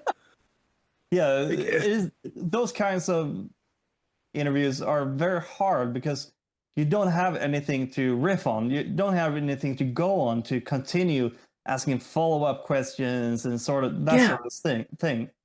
If you're not given enough of an answer for me to go off of what you just said, we're not getting anywhere. Yeah. And then it begs the question, either A, why the fuck did you ask to come on? Or B, why the fuck did you agree to come on? Yeah. It's not like I put a gun to your head and said you're going to do my show. You agreed to it. Yeah. Honestly, I'm trying to think, but I can't really think about like any time that has actually happened to me. Yeah. Well, then you've been lucky, my friend. Power to you. I think that the bands that I've interviewed and I've been in contact with have been really cool. Yeah. I'm trying to think about like if that had happened in time, but I can't really do it. Yeah. I'm going to say 99% of everything else has been amazing. I've had great conversations, great music, good back and forth. It's just that 1% that wasn't wasn't really great. Another show that I kind of want to go back to, I got to do something really cool earlier this year, was I got to interview my first band from the Philippines. That's cool. And the Philippines and Black Tornado is it's a huge fucking I fucking love the Philippines. Anybody that listens to my show last time a little bit, totally. Anybody that listens to my show that is from the Philippines, everybody knows I love those people. They're just massive metalheads, massive underground dudes. Like they're the audience that shows like us want. Right. And so I had this band reach out to me, want to come on the show. But here's what was really cool. It was really unique. We couldn't really set up a time like this to get together. And a couple of the members of the band, their English wasn't so great, not just in being able to speak it, but also to translate. Yeah. So what I ended up doing was I recorded all of my questions and then sent them an audio file with all of my questions. They sent back an audio file with all of their answers, and I just cut and paste everything together. Oh, that's cool. And I think I even did a precursor at the beginning of the show. I even said like this episode had to be recorded in sections because of time differences and translation issues. And so we put it out, I don't know, for my show, like it does okay or whatever, but they were so fucking amped. They were so ecstatic. They're like, thank you so much. We don't get played in the US, so like to be on a US show is so cool, blah, blah, blah, blah, blah. And I still keep in contact with those dudes. I think they're awesome. Yeah. And in the future, would love to have them back on. Maybe next year I'll reach out to them again, do like a follow-up show with them. But, things like that, like I'm trying to open up and kind of change up the show a little bit. An episode, well, at this point, is probably only a couple episodes behind. I had one of the hosts for Blood in the Cornfields, which is a horror movie podcast that Yeah. I've been friends with since the reboot of Black Tornado. The latest episode that you released was with them, with Ivy, yeah. Well, the so Ivy mortician. came on, yeah, Yeah. and it was a really fun time because we didn't play any music. Yeah. So even if like for whatever, like you're not a metalhead or something, it's just a cool episode to listen to because I think a mortician, a funeral director, I think it's such an interesting job that we didn't talk about music at all. We just talked about her line of work. Yeah, it was a great episode. Even though I wish it had done better numbers because it was so interesting. It was a really good time for me, and I'm kind of at the point now where if I think it's a good show and I'm enjoying it, like it's gonna fucking happen regardless. It's the same thing with this. Like I don't give a fuck if people listen to this episode. I really don't. If we get one listener fuck or yeah, one great viewer on YouTube or something like that, I'm happy. Yeah, I mean, I don't give a shit. There are certain ones that I hope, do well.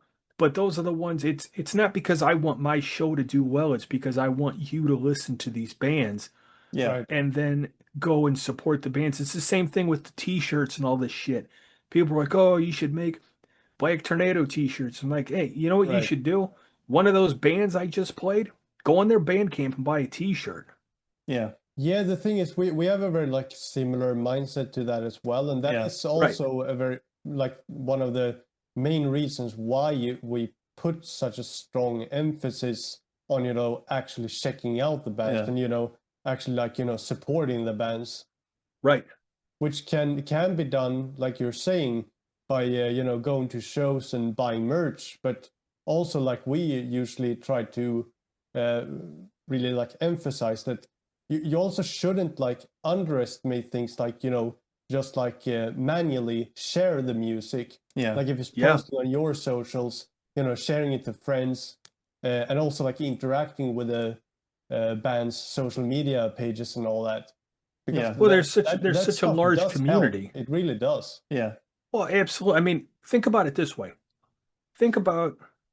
So neither one of us have a show. There's no podcasts. And we both found each other through some metal page, right? Yeah. And we're just friends on Facebook or whatever, or friends on Steam or something. And it turns out we're all metalheads. What do you think we'd be doing?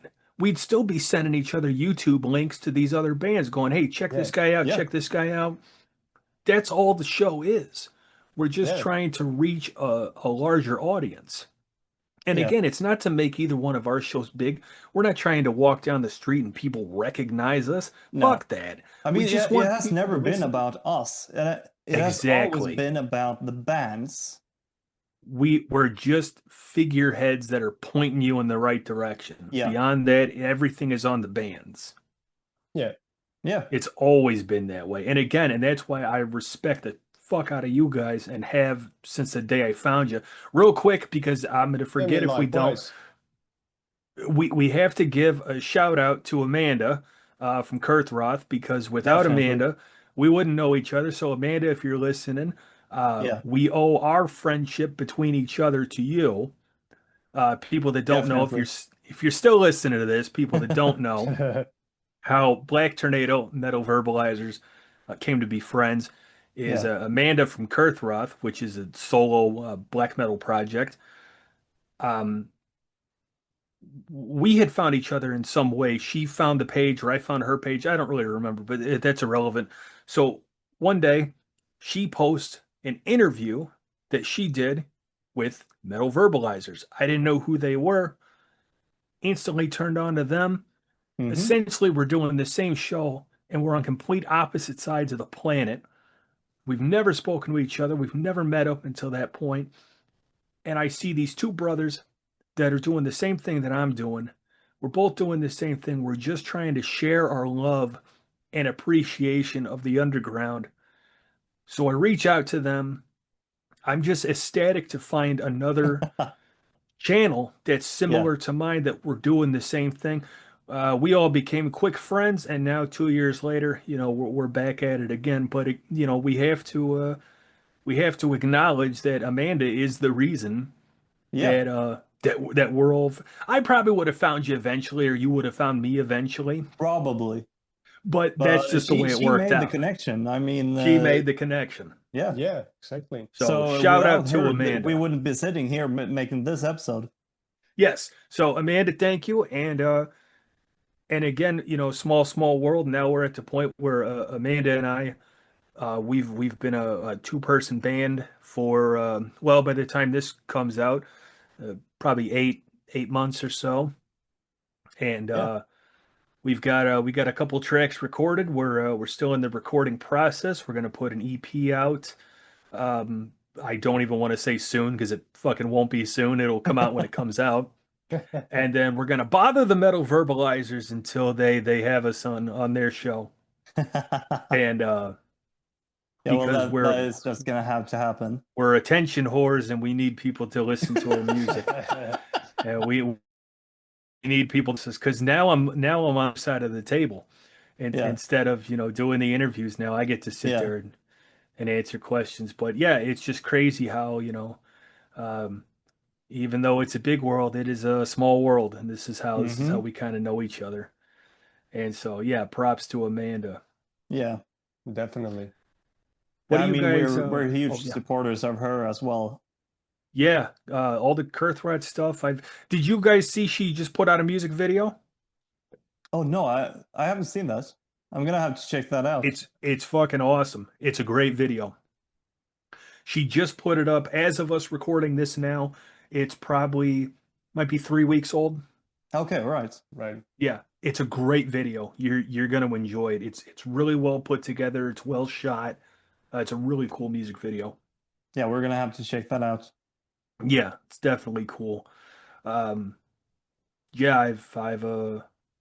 always liked the Kurthvat stuff ever since I heard it on your guys' show, and now she's my drummer, so that worked out in my favor. Right. What do you guys have planned for next year? I mean, we haven't really talked too much about it. We're gonna probably continue with how we have created the show for this year, with the new interviews, as the new verbalizing. We hope that we're gonna be able to come back to Monaghan Open Air, maybe interview some more bands there, because that was super fun. And we can actually talk a little bit about where that came from, because that was earlier this year in like March or something. I think so. We had an event at a youth center here in our hometown, where we had a rock and metal evening, sort of, so to speak, where we invited Monaghan, and we did like a small interview with them on stage there. That's cool. So it was basically the podcast, but it was on stage. Right. Unfortunately, that wasn't recorded, but it was like a live exclusive thing. But you had to be there. That's cool. Yeah, exactly. And that was as a run-up as well for their new single that they put out. Was it Odin Owns the All? No. It was Hermit Kall. Hermit Kall, yeah. I think they make most of their songs are actually in Swedish. Oh, cool. Which is cool. Yeah. So we did get a live exclusive pre-showing of their music video for that single as well. Nice. Like 1 or 2 days before it was released. Oh, very cool. That was also super cool. And that was where we was invited to Monaghan Open Air as well. Yeah, it's cool when the band hooks you up, gives you an exclusive. I had a band on. Actually, I was kind of talking about them earlier. I didn't drop their name, but the folk band, the folk punk Southern Gothic band. So I'm talking to the manager. I get in touch with the singer, and I say, usually I have a band send in a couple of tracks, and then we break the interview up by playing a song. We'll take a break, we'll play a song, come back, Yeah. and he goes, "We have a single that's coming out on Halloween." I said, "Oh, great." I said, "But here's the problem, though. Your episode is going to air before Halloween. So do you want to send me a different song so we don't kind of ruin the single?" He goes, "No, not at all, man." He goes, "I want the first time that the single is played is to be played on your show. So then Oh, that's awesome. when I promote it on my page, I can tell people to really hear the single for the very first time. You got to go on Black Tornado, and that's Yeah. the way you hear it." And I'm telling you something, if every band, not saying every band needs to bring like unheard material, but just the way he promoted for like a week straight on his Instagram and Facebook, he's like, "Next Friday, I'm on Black Tornado podcast. In 3 days, I'm on Black Tornado. Today's Black Tornado Day," and he's posting links and links and links. And Love that. his fan base came over and was checking it out. And I'm just like, man, if everybody did that, the show would be 10 times bigger than it is. Yeah. And I think this is true of your show too. If we don't, for we've admitted that we pour our money and hearts and souls into this. If you like what the Verbalizers are doing, if you like what Black Tornado is doing, brother, all we're asking you to do is click that share button. Yeah. That's all we're asking. Click that share button, man. Let other people know that these are your homes for underground metal. This is where you can come. It doesn't only help us. Mainly helps the bands. It helps the bands. I mean, right. We don't really get anything out of it in terms of money or anything. Zero. But the bands do. Yeah, because if you listen to, I'll just say Dr. Nez because I'm wearing his T-shirt. You listen to my show, you find Dr. Nez, you go, "Wow, I fucking love this Dr. Nez guy." All of a sudden, you go in his Bandcamp, you're buying his T-shirt because you listen to the show. I don't get a kickback from that. I don't get money for that, but I like knowing that I helped. Yeah. That's why we do what we do, because we like knowing that we helped. When I have a band on, and the show airs, and then a week later, 2 weeks later, they message me, and they go, "Hey, we saw an uptick in our clicks on YouTube, or we sold a couple, of our digital releases. We sold a few. Hey, great, man! I'm happy for you. I'm glad that That's I awesome. could help that." But as far as getting something back, I don't even want it. No, I don't want it. I have had bands just send me stuff. I've had bands send me T-shirts. I've had bands send me stickers, whatever, blah blah blah. And don't get me wrong, I'm incredibly thankful for all of it, but I don't ask for it. Yeah, right. I just want you guys to get exposure. I was talking about the Philippines earlier. I got guys in the Philippines, they don't miss a fucking episode, man. They dig this shit. and again, that's one of the reasons I'm so thankful for those guys. But if you're a band in the United States, if you're a band in the UK, if you're a band in Sweden, there's a good chance that you won't get heard in the Philippines. Yeah. I put you on my show, and now you get Philippines guys listening to you. You know what I mean? Yeah. That's awesome. I did an Italy show. This is like last year. I did an Italy show, and the Italians, man, they're the same way, man. These Italian bands, they're so thankful. They're so happy to get airplay in a place that they wouldn't normally get airplay. Yeah. Right, because they're an underground band in a different country. Who's going to find them? Yeah. It's so hard. We were talking about the Bandcamp thing. You click the refresh button and it's all new bands. Yeah, exactly. It's so hard to find these bands that with programs like ours, we're digging through and we're finding, what we consider to be the best. And this is kind of going back to the whole, like, you kind of have to have a little bit of an ego because you're thinking to yourself, well, I think these guys are so good that everybody else is going to like them. So there is a little bit of an ego there. But I think if it's done in a positive manner, it's not a bad thing. Right. Yeah. I mean, you know, it is all about the intention. yeah, If you have the intention to just earn a buck or two, it is never going to be as genuine in our case no, as agreed, if we're just 100%. going in for it because we love the music and Yeah. we just want to help the guys. Yeah. No, I don't give a rat's fat ass about making a quarter. Yeah. I don't care. I don't even want it. What's cool though is like I said, when the band messages you and tells you that they had fun on the show, or when they message you and tell you that they got some more followers, they got some more likes, feeding the algorithm machine. Yeah. Uh, that that makes me feel really good. That makes me feel like I helped. It makes me feel like my show is doing what it was designed to do. It was never Yeah. designed. Yeah, definitely. It was never designed to line my pockets. It was never designed to make me anybody special. I've said this 100 times over. Anybody can do what I'm doing, and with the exception of you guys, no one else is. No. No one's doing a show like our shows. Find me one. Go Yeah. nuts. Yeah. You'll be looking around forever. Yeah, I mean, that was why we wanted to do this. We didn't really see a point in doing another podcast that's going to talk about Judas Priest and Metallica and all of those Right. bands. There isn't a reason for it. No, 100 of But those already talking about exist. bands like Shooby Doom, Aerodyne, and Yeah. like Kirthroth and all of these bands, that's so much more fun. I think it I think when you're picking from the underground, Yeah. it shows more personal characteristic than picking from a big band. We could pick a big band like Alice Cooper, right? We all love Yeah. Alice Cooper, right?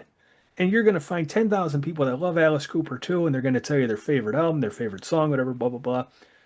But if we talk about a band, we'll say like Kurthroth, for example, a lot of people don't know Kurthroth. No. They should, but they don't. Yeah. So if we can turn some people onto Kurthroth, it's kind of like now you joined our secret little club Yeah. where we all Yeah. like Kurthroth. Now you're Right. in our little Yeah. club, right? It's more exclusive. It's more fun Yeah. to go up to somebody who knows, Dr. Nez or knows Kurthroth Yeah. or something, and somebody else sees your shirt or something. It's almost like if you're walking down the street with a Slayer t-shirt and somebody goes, Slayer, you're like, yeah, everybody knows fucking Slayer. Yeah. But if you're walking down the street, you have a Kurthroth t-shirt, if somebody says something to you, you're almost taken back. You're like, what? How Yeah. the fuck do you know Kurthroth? Oh, it's awesome. Yeah. It's more exciting when it's an underground band or even a local band. It's so much cooler. Yeah. Everybody knows Motorhead, right? I know Motorhead, so do you. Yeah. If somebody says, Who's Motorhead, you go, Motorhead? yeah, sure. Yeah, right. That would be shocking if somebody came up and said, who's Motorhead? Well, nowadays it might be with the youth. Yeah, This that is really obscure band, Motorhead. Yeah. yeah. Motor who? Yeah. Who's yeah, Lenny? Yeah, I mean, nowadays I've almost stopped using playlists and such on Spotify, actually. Yeah. I still use Spotify, but I sort of let DJ Spotify take the reign because I start with a song that I know from like the Gems or a band like that's called Black Aces that I have started liking. I start with a song from them, and then I let Spotify choose the next song. And if you Yeah. start with a underground band, then the next song is going to be from another underground band, Right. and then you get all these random songs from random bands, and I've found so much cool stuff. I've done the same thing with YouTube where Yeah. if I start with a Crowbar song or I start with an I Hate God song, Yeah, both New Orleans based sludge metal Yeah. bands, the YouTube algorithm will pick up on that, and they might not all be underground bands. They might be, bigger, more well known bands. Maybe just ones that have skipped my radar, or maybe they'll play earlier stuff that I kind of forgot about, where you know, all of a sudden you're listening to Acid Bath, and then it'll go to like Golgotha, which is pre-Acid Bath. Yeah. And all of a sudden you're listening to that, you're like, fuck, I kind of forgot about these guys. You know? Yeah. But what I like to do, and I've done this on many, many interviews, I'll have an underground band on, and midway, kind of towards the end, I'll ask them, hey, are there any bands that you want to shout out? Guys that you've toured with, or maybe your friends are in other projects. And some of these guys will go on for like 10 fucking minutes and they're just naming band after band after band. And I'm thinking that's great though, because somebody goes back and plays it back and maybe they start writing the names down. Yeah. You know, so not only are we promoting your band, that's why you came on the show, but to you know, to give us an excuse to talk about your friends' bands or other bands that you've toured with. It kind of it casts a wider net, you know. Yeah. Right. And I think that's really cool too, to be able to really any way, shape, or form, man, whatever gets get some attention for the underground bands. I mean, like how I said about how I use Spotify, that is how I find a lot of the bands that I've done so far. Yeah, that was how I found Black Aces, for example. you know, a move that I've been doing, YouTube and Facebook will help with this. Think of an underground band that you've had on the show. Now, you probably follow them on Instagram, you probably follow them on Facebook, whatever. When they do a show, look at the flyer. Yeah. And then look at all the sometimes that's as well. I do that's my big one. Band like Right.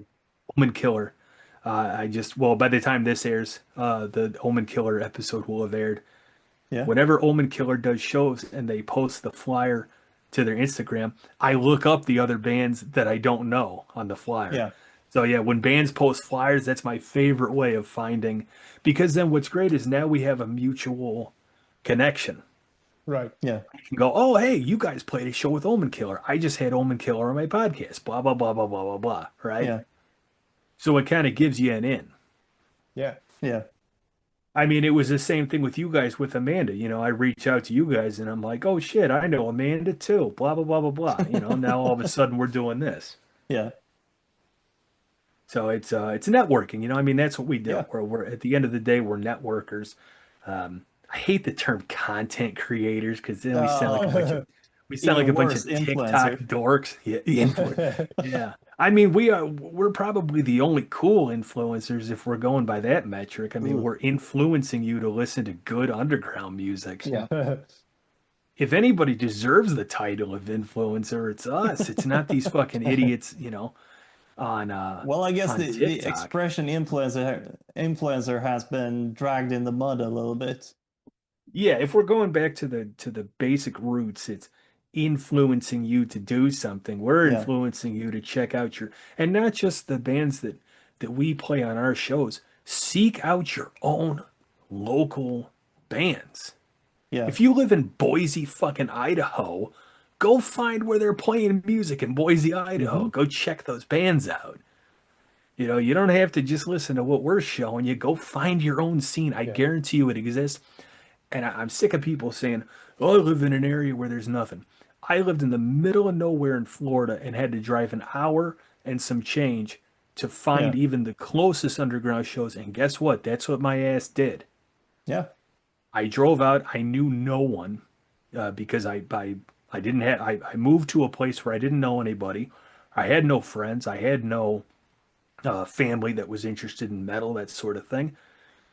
I find a flyer. Oh, that's what it was. I had joined Facebook. I had joined all these Florida metal pages, and I found a flyer. Place was an hour away, and I went. And after being there for a couple hours, you know, metalheads for the most part, pretty social people. Yeah. And halfway into the show, I had made a bunch of new friends. We're all talking music. Just, I mean, it's the same conversation we're having now. Where it was all talking music, having a good time. And so that was usually my my Saturday night. Was I drive up there, and man, honestly, some of those are some of the best underground shows I'd ever been to. They'd pack 5 or 6 bands on the bill, this tiny little venue, middle of nowhere, and tickets were $5 or something like that. Yeah. And it was just so much fun. So if you don't have if your immediate area doesn't have a local scene, start driving, or use this newfangled internet thing that we have and look. You gotta put a little effort in though, unless the band is literally playing in your backyard. You have to put a little effort in. Yeah, I mean, we usually go into Stockholm when we want to see some shows. Right. You have the pub called Fredagsmangel, for example.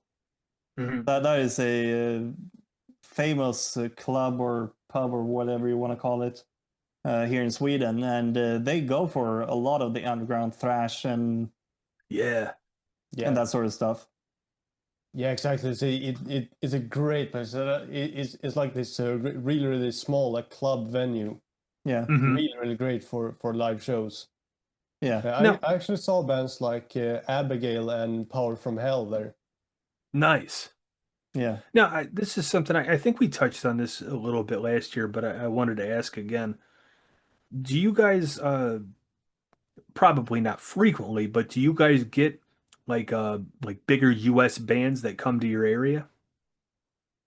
I mean, it depends on what you mean with your area. To our hometown here, no, not really. Not necessarily your hometown, but like within traveling distance. Yeah, well, Stockholm, Yeah, for sure. of course. Yeah. Wasn't Madonna playing there for not long ago at all? I don't know, to be honest. That is not metal, but I mean, right, big though.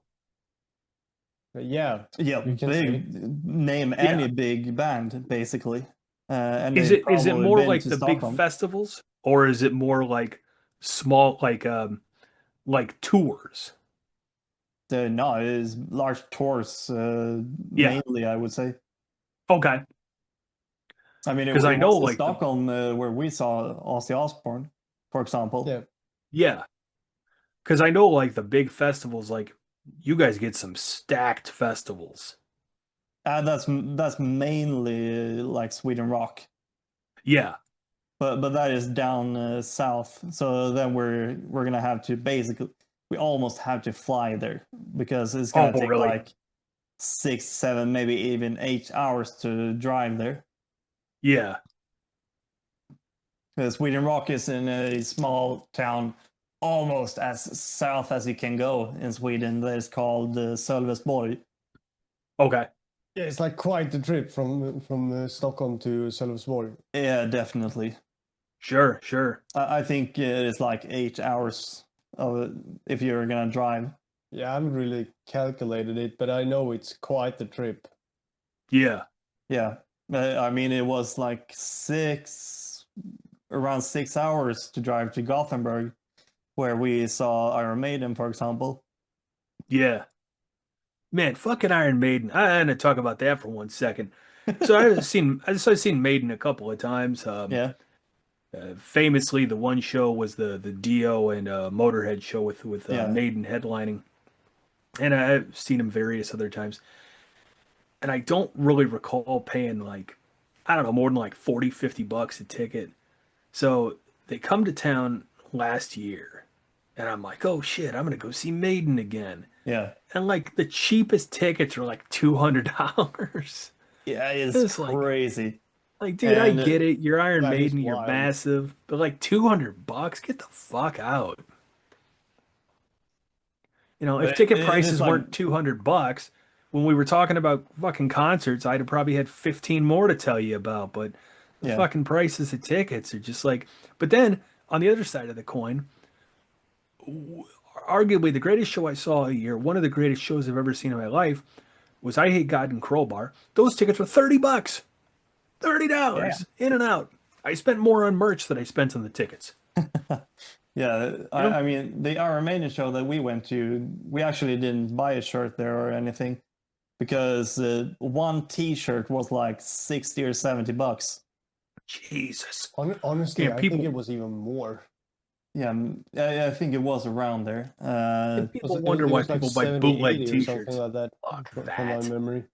I mean, the thing, like, regardless what the price was, like, the point is, it was absolutely wild.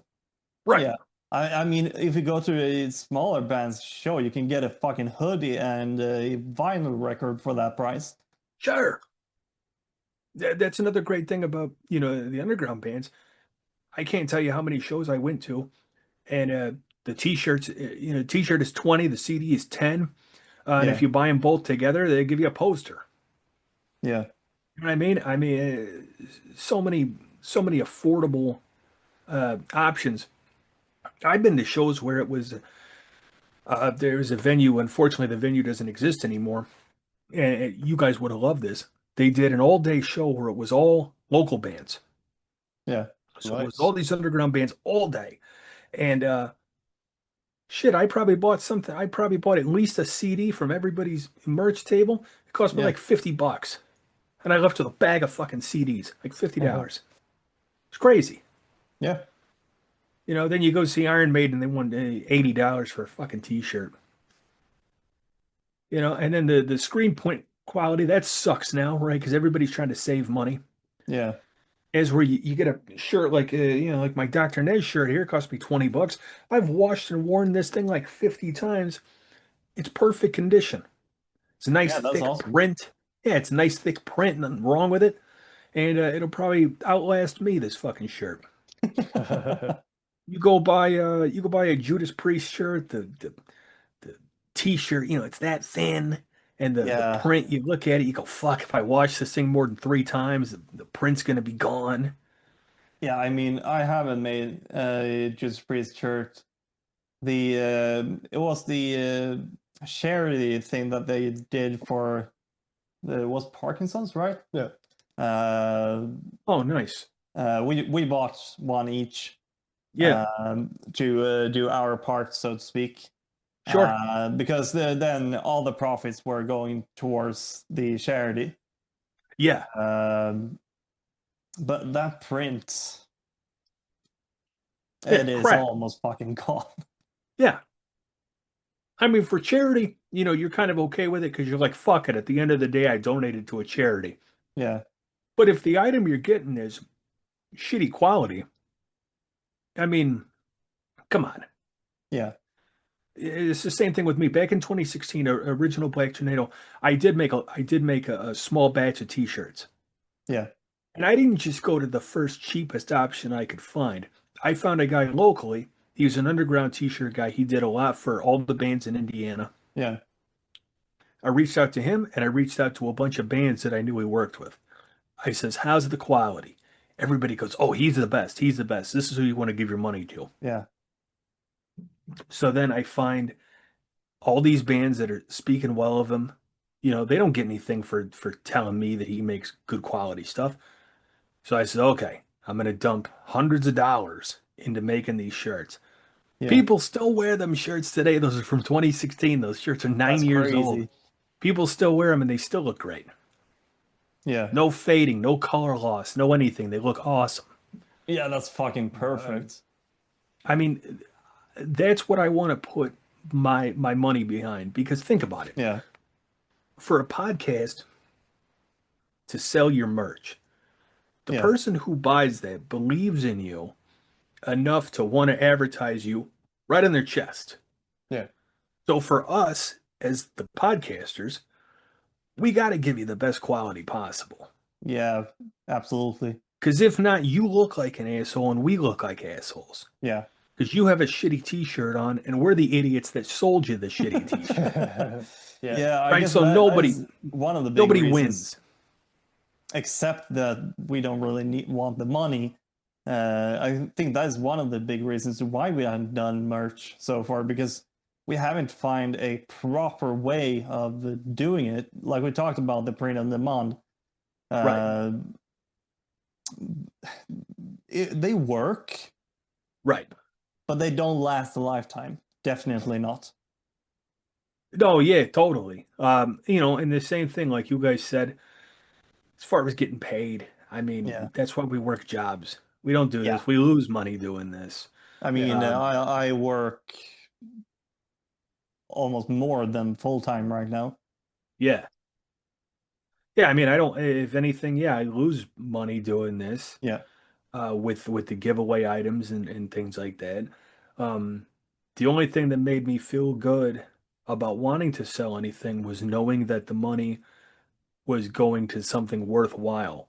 Yeah. So like doing the St. Jude's patches, knowing that it's going to help kids with cancer or families with kids with cancer, that Yeah. made me feel good knowing that I'm helping.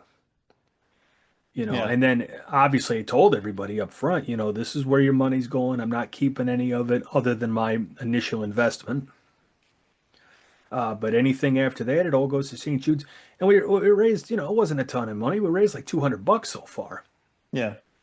And that Well, helps 200 with, bucks is 200 bucks better for them. that's what they said. Yeah. That's what they Yeah. said. They said any Yeah. amount of money. Some people donate $20, and sometimes we do. We get a few $100, things like that. And what's really cool about St. Jude's is it tells you where your money goes to. Yeah. So like if they got 20 teddy bears made and they gave them to the kids in the cancer ward, so now a little kid has a teddy bear, and it's like, well, a bunch of metalheads paid for that teddy bear. It's cool. You think about things like that, like Yeah. our And that's love awesome. our love of satanic music got you a teddy bear and a blanket. Drinking and rock and roll, man. Like Yeah. that's cool. That's what got you the bear. And, Yeah, I mean, there is always the story. Speaking of yeah, the big bad metalheads, there is always the story that I've told 1,000 times now about the security guard from a show that we went to, that we talked to, and he said that he almost preferred, the more extreme the music was, the yeah, more he preferred to be a guard, sure, because the more extreme the music was, the better the people was, because he had been a security guard on shows with more like pop gigs and that sort of stuff as well, and he's like, it is just a big old problem. I hear the same thing from guards here. There was a Yeah. venue, what used to be my local venue, and I was outside having a smoke, and I was talking to one of the security guards, and I said, well, what's your favorite crowds to work? And he goes, honestly, he goes, all you metal guys. He goes, you guys get all your aggression out in the pit, and then everybody's cool. I said, what's the worst? And he goes, country music. Yeah, I think we talked about this last year as well. He said, I remember you saying drunken cowboys fighting. that. He goes, that's all it is. Drunken Yeah. cowboys fight. Everybody wants to be Mr. Tough Guy. And fights Yeah. break out because everybody's pounding whiskey. He goes, metalheads. He goes, everybody's moshing, and somebody falls, they pick them up, Yeah. and he goes, there's no problems there really ever. And this venue, funny enough, because I'd been there for dozens and dozens of shows, I only ever saw one fight, and it ended Yeah. quick, because not even just the security, just like dudes in the crowd, just like separating dudes. Yeah.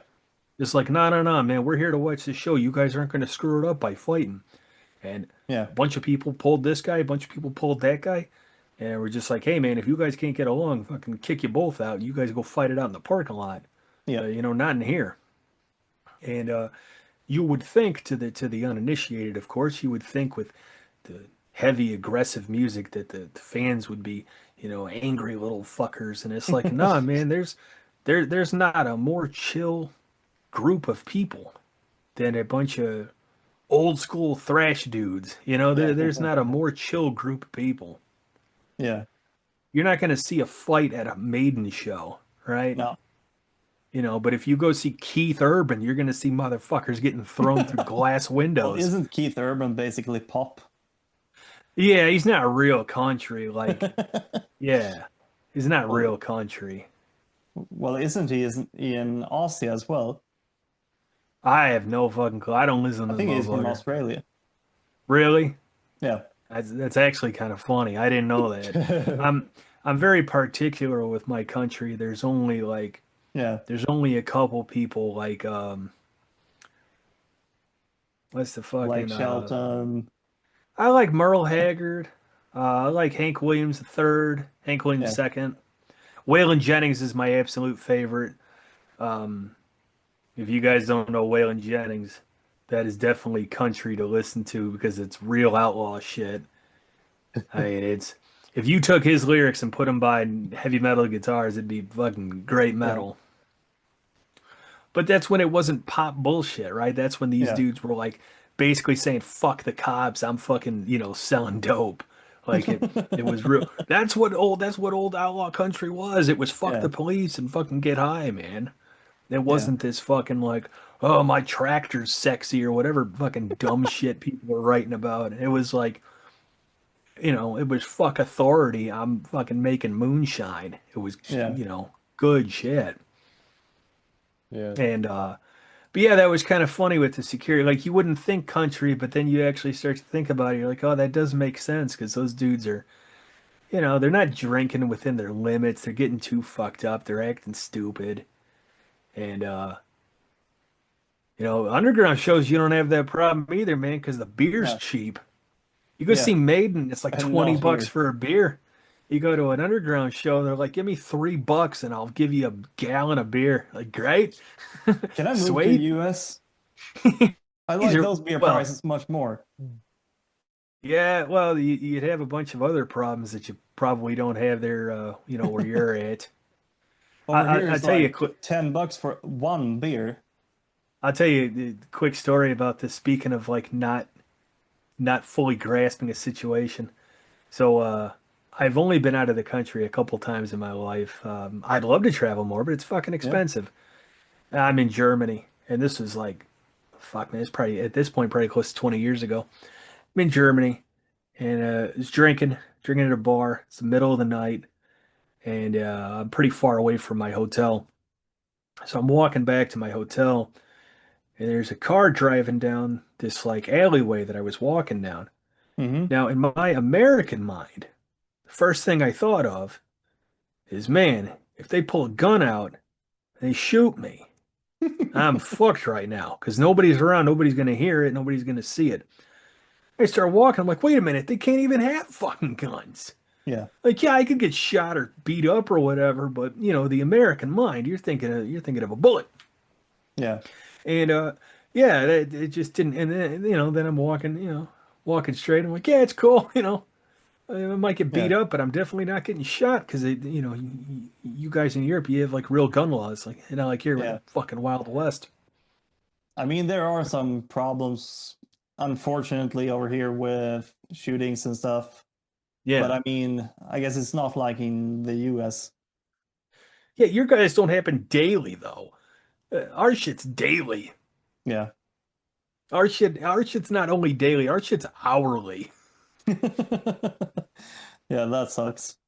Who got shot at 4? Okay, who got shot at 5? I mean, this is what we Yeah. fucking deal with. Just is Yeah. what it is.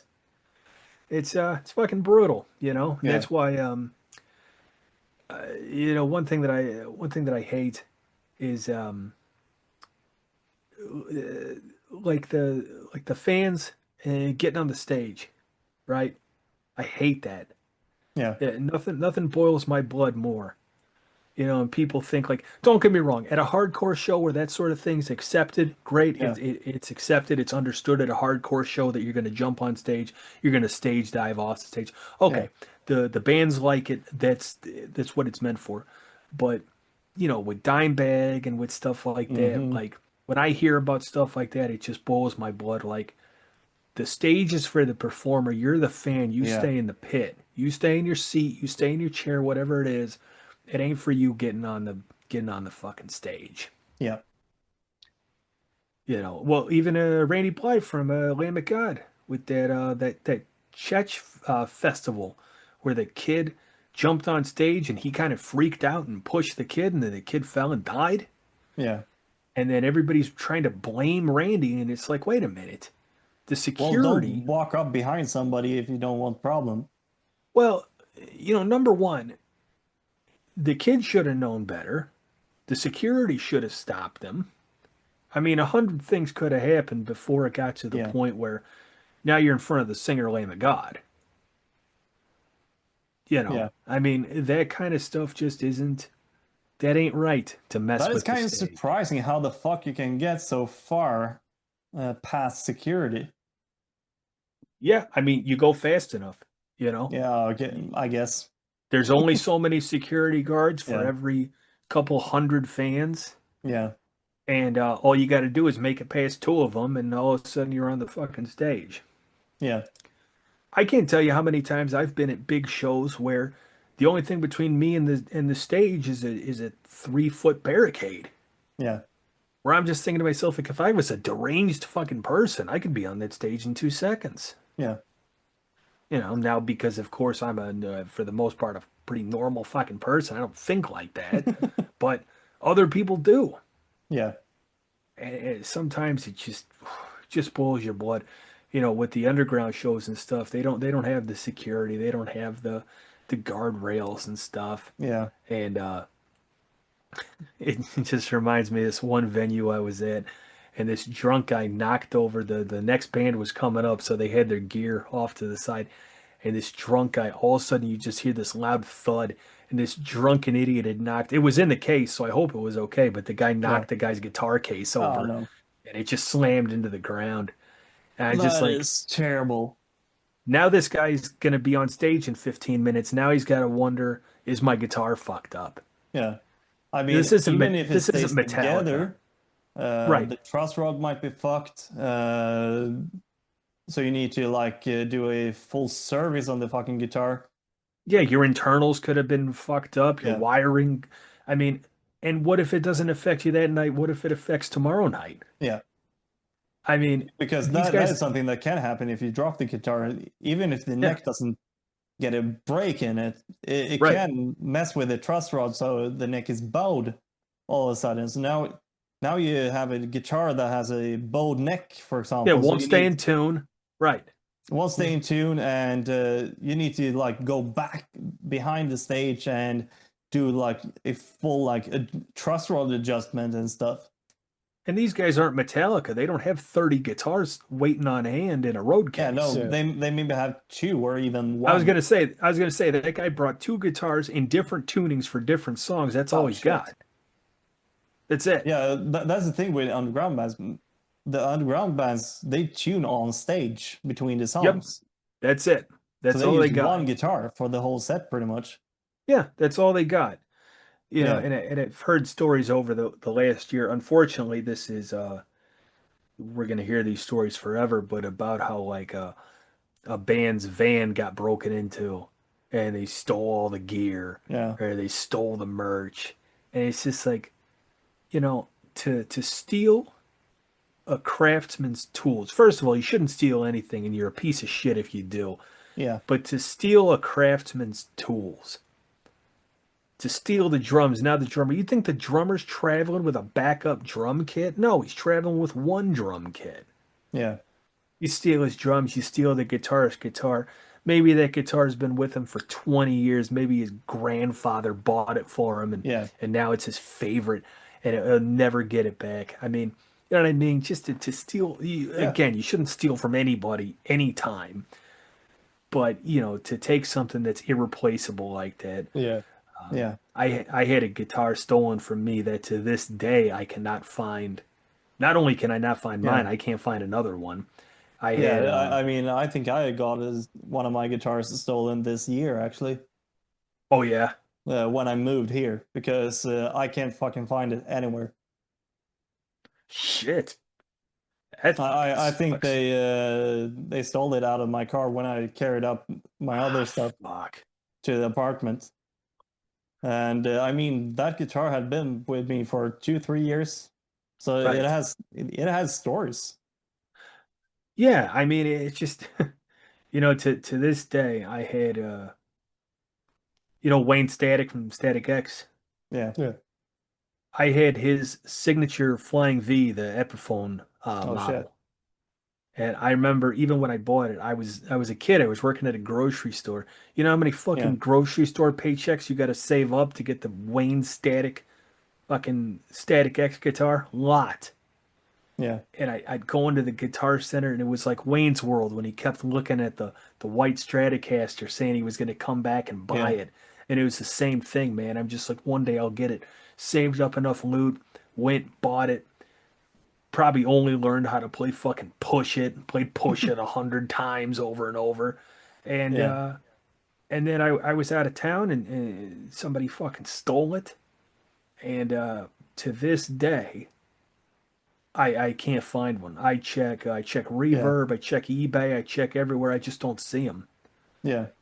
And it's just like, you dirty motherfucker, Yeah, I mean, stealing. it was pretty much like my guitar as well. It wasn't an expensive guitar necessarily, Yeah, but it had been with me for years, and like all of my like riff quizzes and all that stuff that I've done with that guitar, yeah, and I had started to mod it as well, so I had actually put money into it. yeah. You put money into. Well, it's the same thing with Yeah, that P bass that I showed you, yeah, earlier. I mean, yeah, initially it wasn't an expensive bass. It's still not an expensive bass, but now I've put money and time yeah. into it. I said, well, I can never sell it now because I'll never get the money that I put into it No, back, no. right? So I now it's with mean, me for life. yeah. That is the thing with modding cheaper guitars and stuff. They never go up in value. No, no.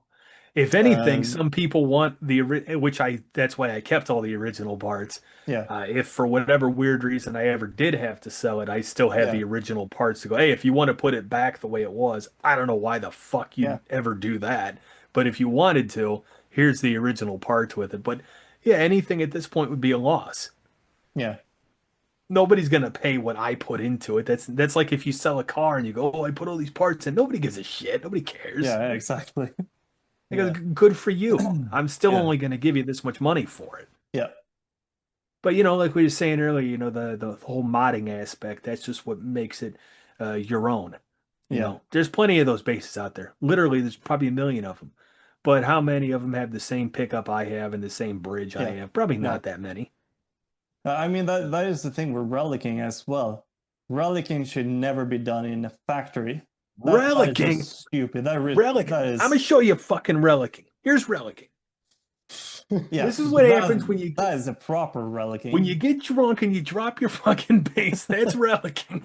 Yeah, So yeah, relicking just did it should just become now. I from a dropped the guitar fucking being thing. road worn. Yeah, you take a sander to it. I mean, fuck you. That is just stupid.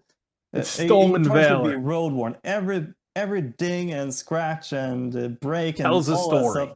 That is a story, and Yeah. that is No, what I like, and that is why that is the only reason why I'm pissed about my guitar getting stolen, uh, because it has stories. yeah. And somebody, somebody taking that from you. Somebody I don't fucking care about buying a new one with the same model. I can get right. one tomorrow, but Absolutely. I won't get that guitar. Exactly. It Yeah. was I played mean, in by me. I had modded it with new locking tuners that fits me, that I like. It has some scratches on the pick guard and stuff right. that You I made it made your own. by playing the guitar. Right. Yeah, So I that mean relic that shit, just that's so sucks. fucking lame. I was at Sweetwater's a couple of years ago, and I was telling the guy I wanted to try a short scale bass. Yeah, And the guy's showing me on the wall, and he points to it was a Fender Mustang, which is a really great short scale yeah. bass, but it was relicked. Ugh. And I said, "Is that used or is that new?" He goes, "What's new?" I says, "Don't even take it off the wall."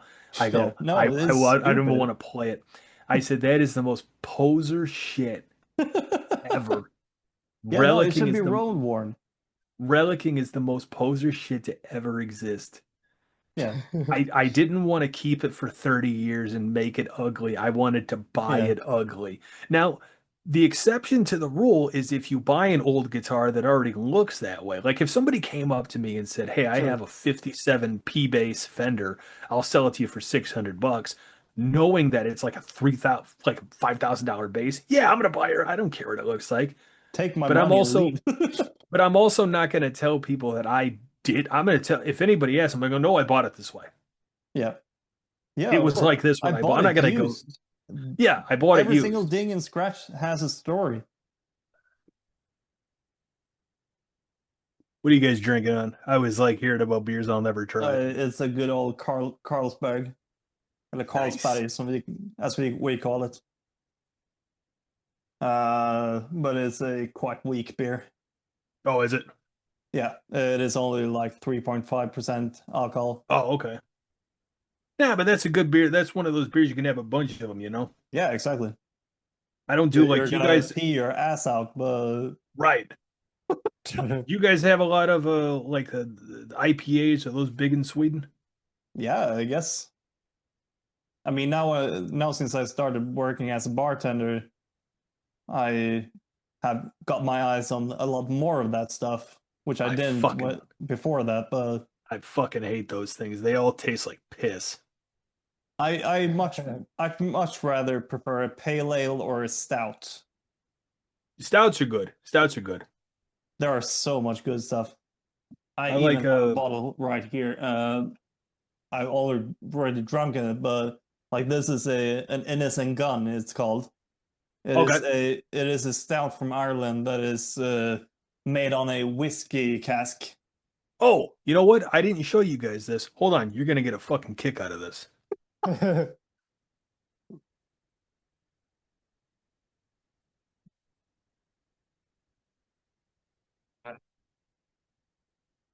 All right, so I don't have any of the actual bottles anymore because I stupidly tossed them all. But years ago, I was able to find the Motorhead beer, Oh, and I kept the the packaging. Right.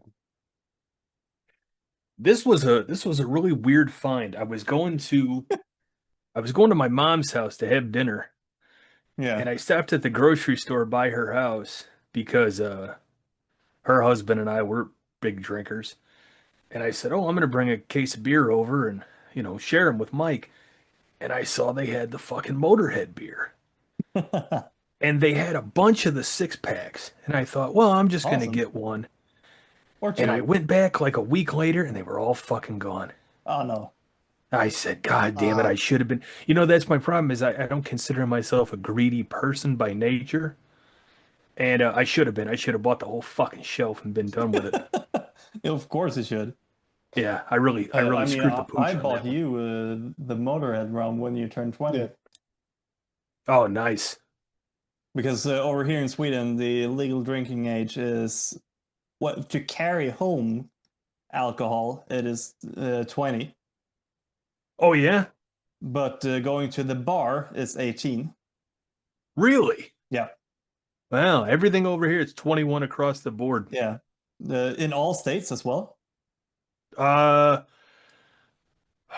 think with the exception of like 2. All right. Yeah, because over here is like when you're 18, you're allowed to drink alcohol at a bar or a club or a restaurant and that sort of stuff.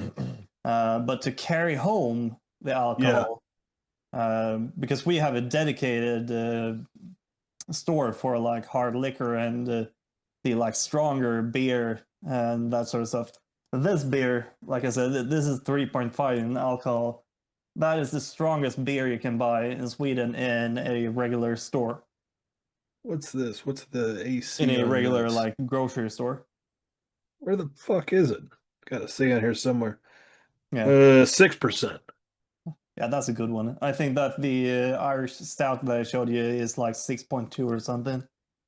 Some of them, man, they have that's those IPAs. They have a really high alcohol content. Yeah. And if they didn't taste like absolute shit, I'd probably still only be able to drink a couple of them. Like if I'm going out with my buddies, I want low, cheap beer. Yeah. Because I want to be able to have a bunch of them.